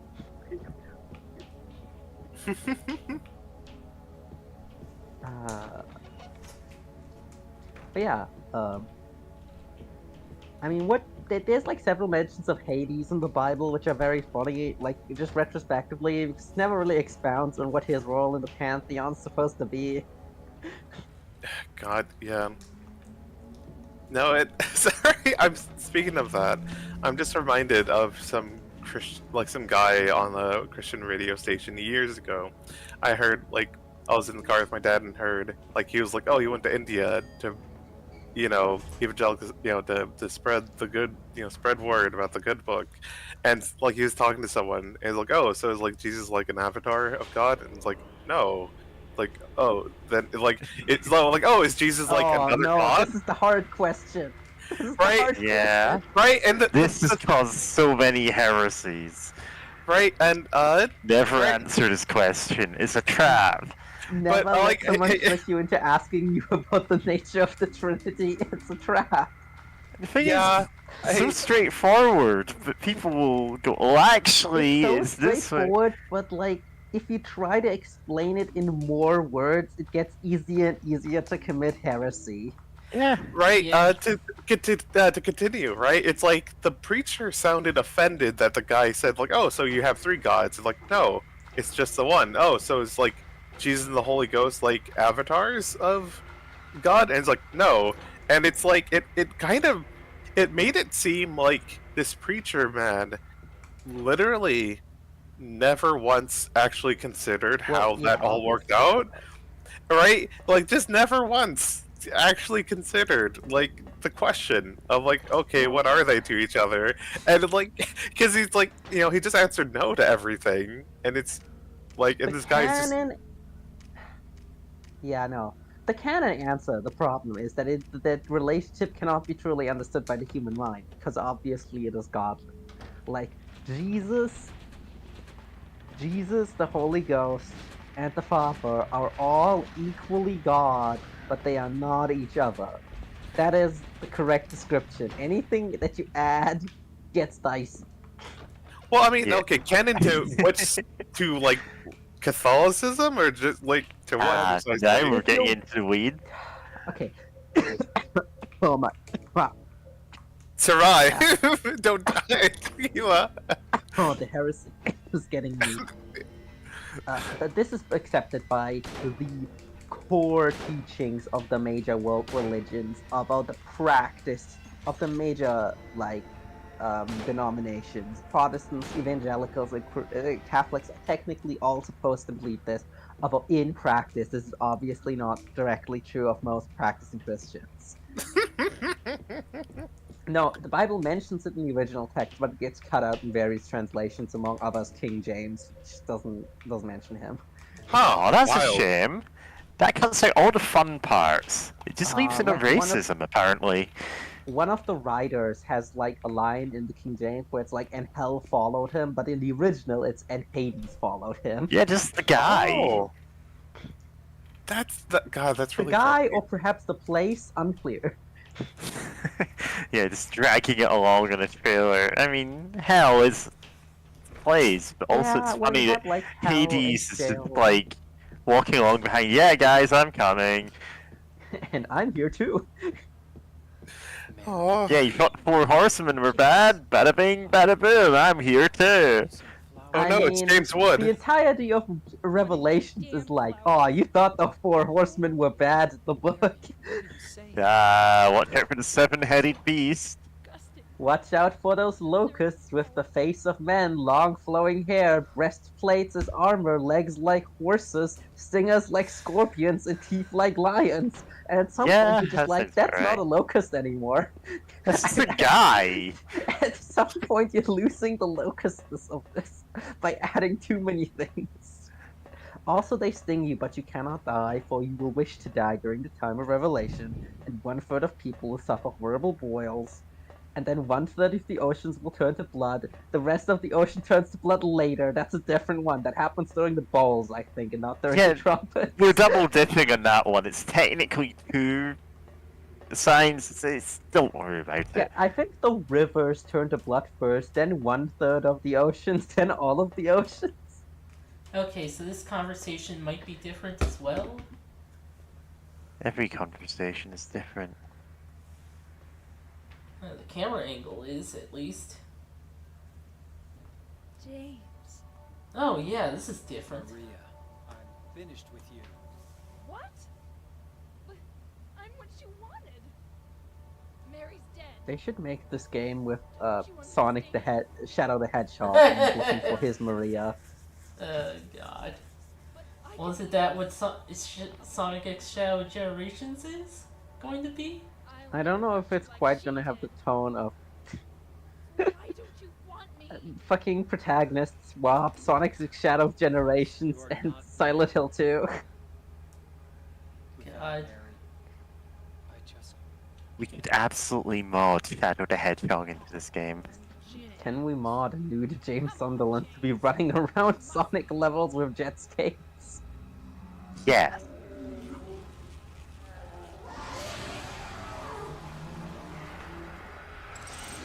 Oh, love that. The moths are such a hilarious James, attack. if you're brave enough, you can still hit it. Oh my He's god. not. He's super not brave at all.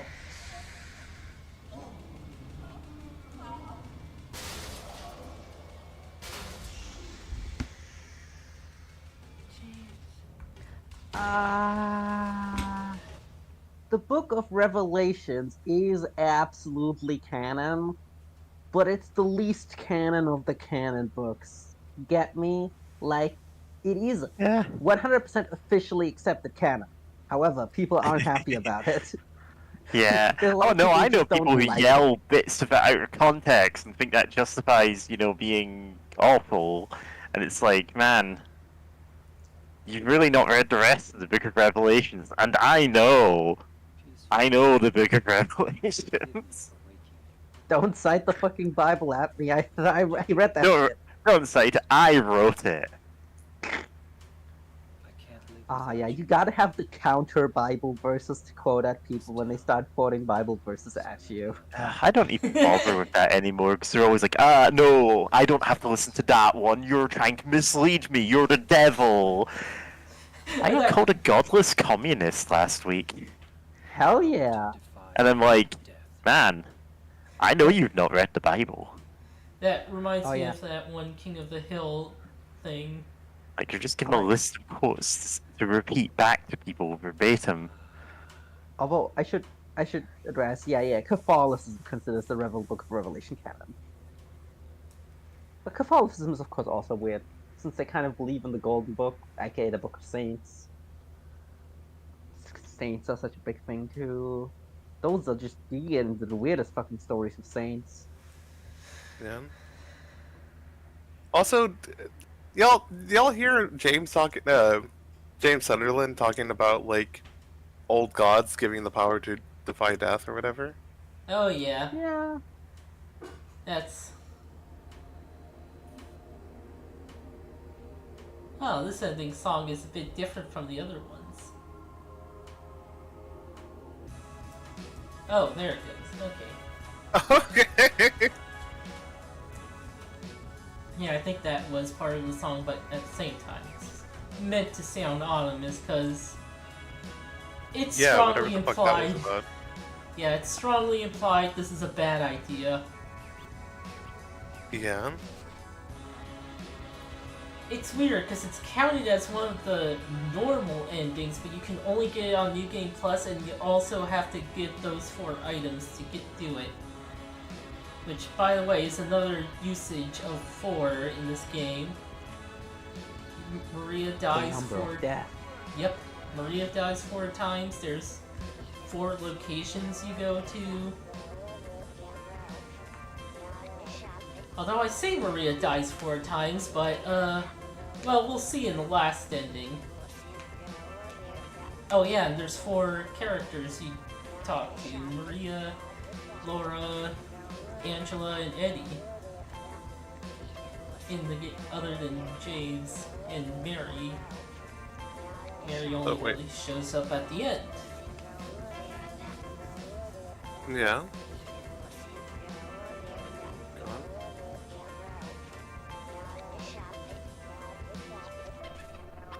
No, in the future, I need to revisit these games just by myself at some time to really appreciate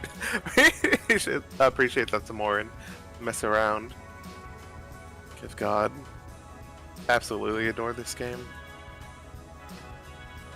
But it is also fun to talk about Homestuck and also religion while going through it with y'all.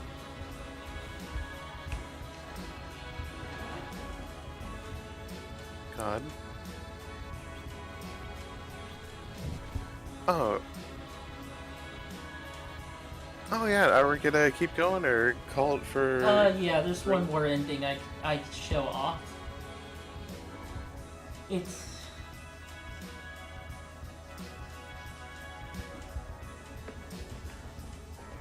Yeah, if it's short, then yeah.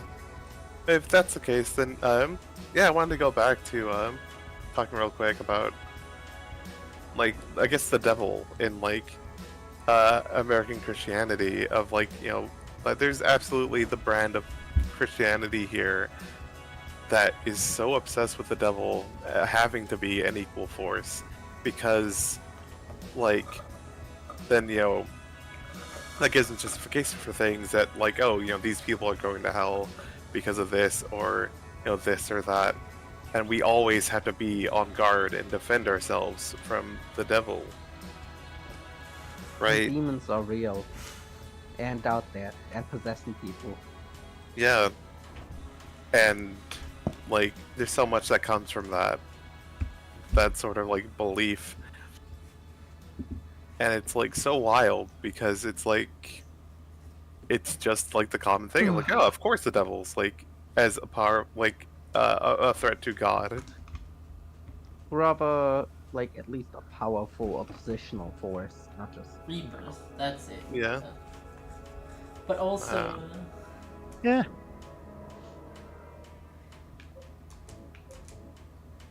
Yeah, and at the Sorry end, for Michael, always. Sorry. my friend Mike's gonna dunk on the devil at the end. That's his thing. also magic is real, but you have to be 8th level cleric to be able to do magic.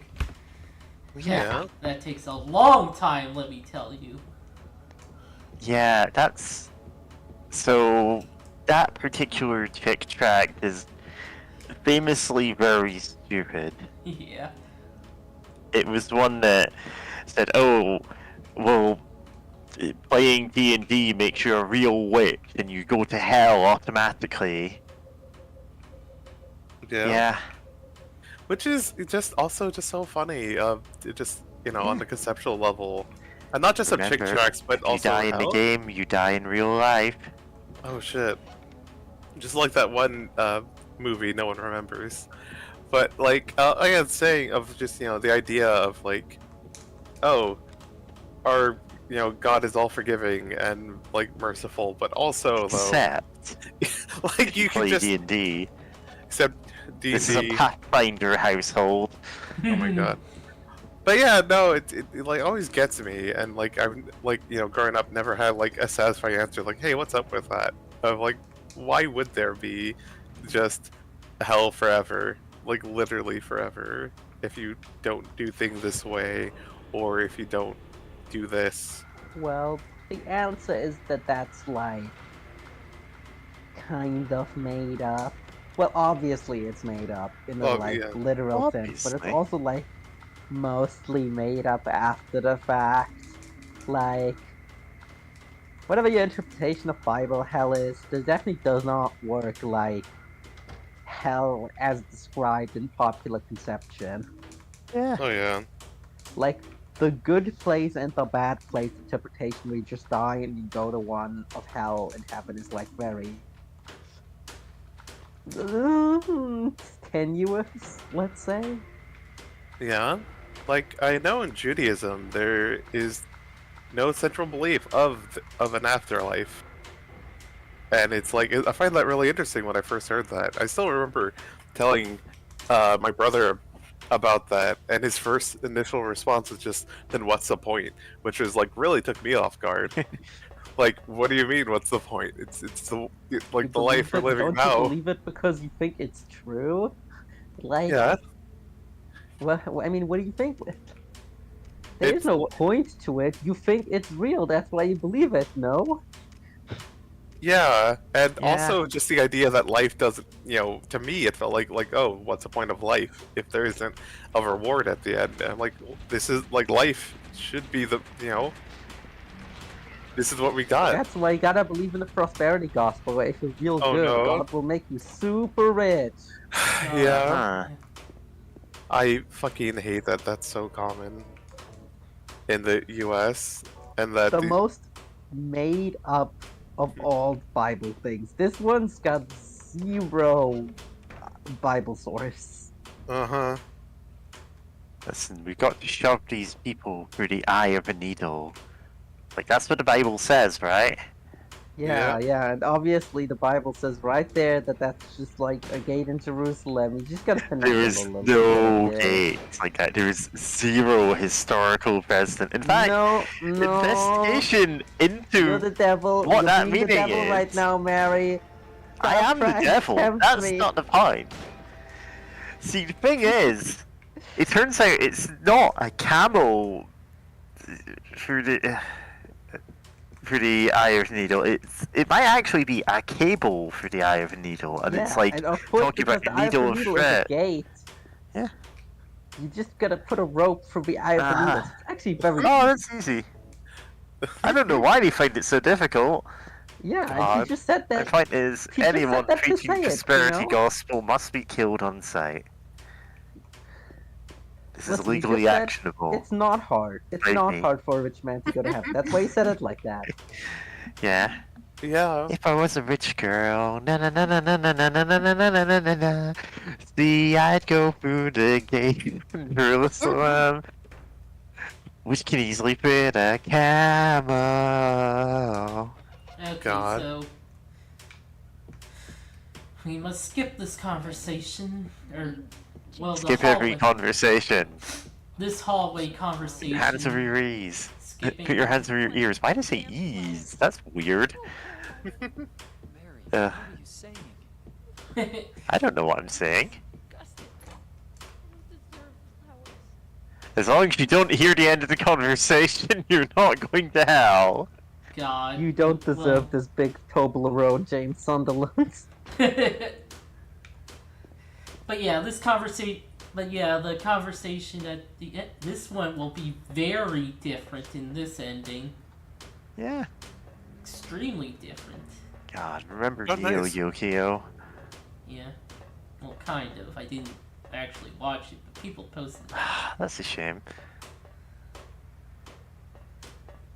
Like, there are people who went, "Oh, this is such a bad show. It's so poorly made," and I'm like, everything about it feels very intentional and directed, and like what parts of it are bad, Yeah. to the point that it feels like that's the joke. Yeah. Just a bed. Yeah, and she's Huh. sitting Just on the a bed. bed. Bar slash male living spaces. Okay. This is where you email finds me. Waiting. Mary. I'm sorry it took so long. Oh, this is actually Mary this time. Did you want to see me? It's me. Yes, I wanted to see you. Even an illusion of you. That's why I came here. He sounds so much like Otacon. It's not true, is it? You killed me. I couldn't watch you suffer. Don't make excuses, James. I know it was a burden. It was the pain. That's why you got rid of me. It's true. I may have had some of those feelings.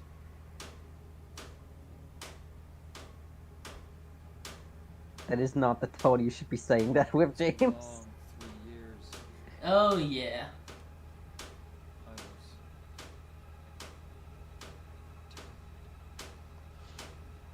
That's why you needed this Maria person? James, do you really think I could ever forgive you for what you did? Yeah, so it's... The boss is the same, although the context is very different. You're fighting Mary instead of Maria here. Fight is a strong word.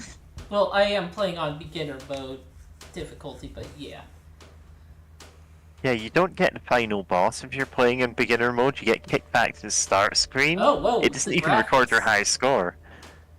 Huh. You know, like in Toho. Graphics are fucking up there. James could not.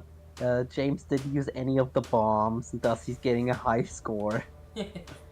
High score in wife. Something that's so possible to achieve and good to want.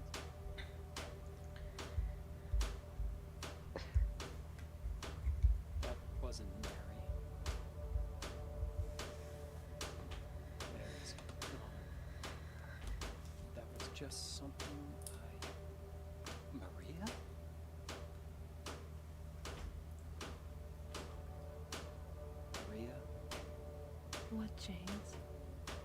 I want you. I want you with me. Are you sure? Come on. Let's get out of here. What about Mary? It's okay. I have you.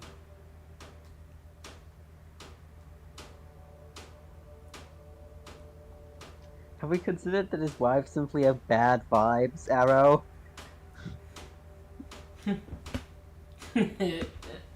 But yeah, this is definitely one I would definitely consider a bad ending, especially at the end of this ending. In my restless dreams, I see that town. Silent Hill. In the reading of the letter is the same every time, but the context is very different. But you never did. Well, I'm alone there now. In our special place. Waiting for you.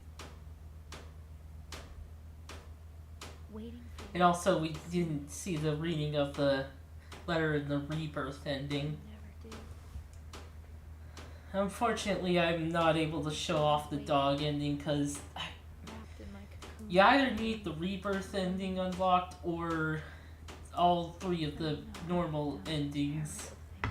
And I meant to get the rebirth ending on the previous playthrough, but I saved it at the wrong place, so I couldn't.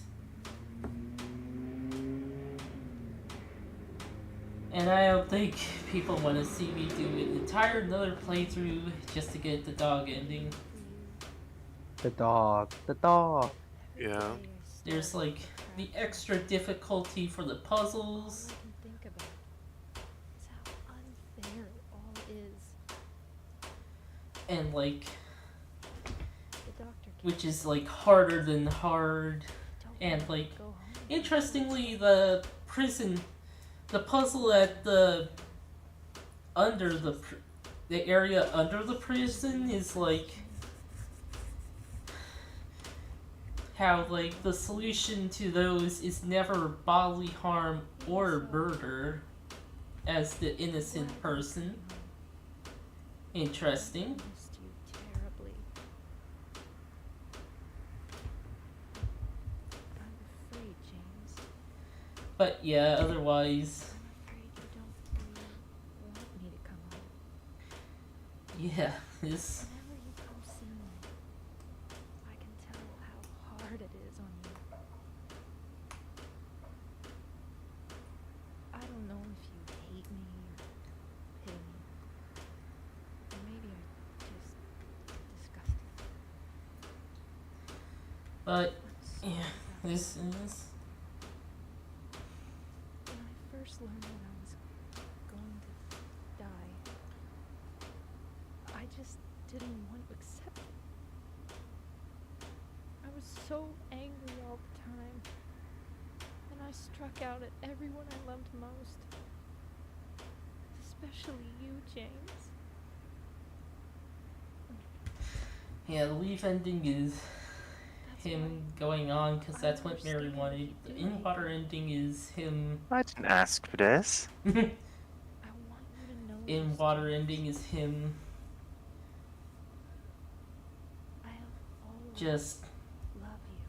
driving into the water with Mary because he can't go on and wants to punish himself. Had it end like this, I still wouldn't trade it for the world. We had some wonderful years together. Well, this letter's gone on too long, so I'll say goodbye. I told the nurse to give this to you after I'm gone. That means that as you read this, I'm already dead. I can't tell you to remember me, but I can't bear for you to forget me. these last few years since I became ill. I am so sorry for what I did to you, did to us. You've given me so much, and I haven't been able to return a single thing. That's why I want you to live for yourself now. Do what's best for you, James. James, you made me happy.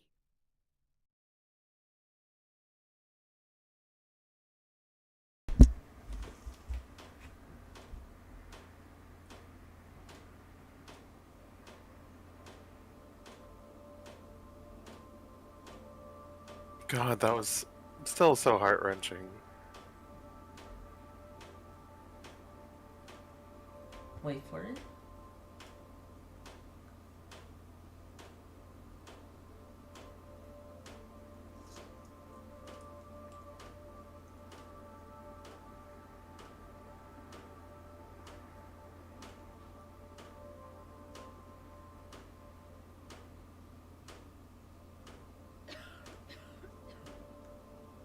You better do something about that cough. Christ. Yeah. The Maria ending is basically him deciding he doesn't love his wife and wants to get with this hot new woman. Just... God. Yeah. That's so heart-wrenching. Yeah. More like unjust God, am I right? Goodness. Dork. No, excuse me. I need to bring out the proper punishment for this.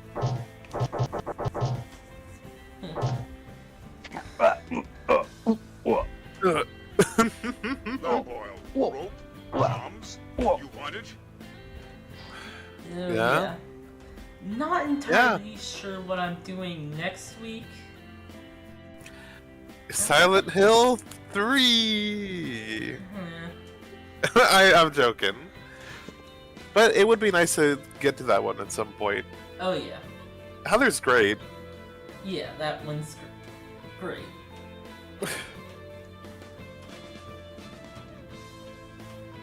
Yeah, Maybe thanks I'll- for going through these. Yeah, maybe I'm...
God.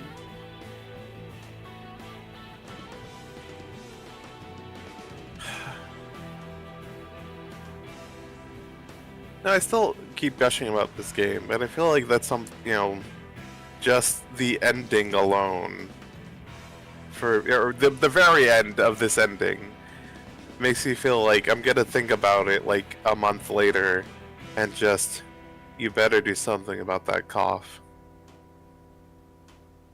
And just how truly horrifying that is. Yeah, it's very much a repeating cycle that he's trapped himself in. Yeah, the fact that, like, especially with that last message from, his late wife to live for himself. And unfortunately, it's like, unfortunately, he is living for himself. and solely himself above all else. Which is great in fiction to see, like, when you see someone who's like, oh yeah, the kind of like, oh, we're like, I'm gonna be, like the power of friendship, but then it's like gone wrong, where it's like, oh well, like I'll be, help my friends no matter what, and then it's like, oh, they really mean no matter what. Yeah, I love that. It's like, yeah, I'd do anything for my friends. Anything. Anything. Yeah. For Spooky Vampire, you should check out Seraph of the End. Oh no. Great, I'd do anything for my friends book. Oh To man. kill. Someone I knew who did embody that, and unfortunately I was on the receiving end of that and realized how bad that could be. How that could be Goodness. an awful, awful thing. Yeah. Oh man, it's kind of like... Oh man, now I'm thinking about Undertale and how it shows both the good and bad parts of determination.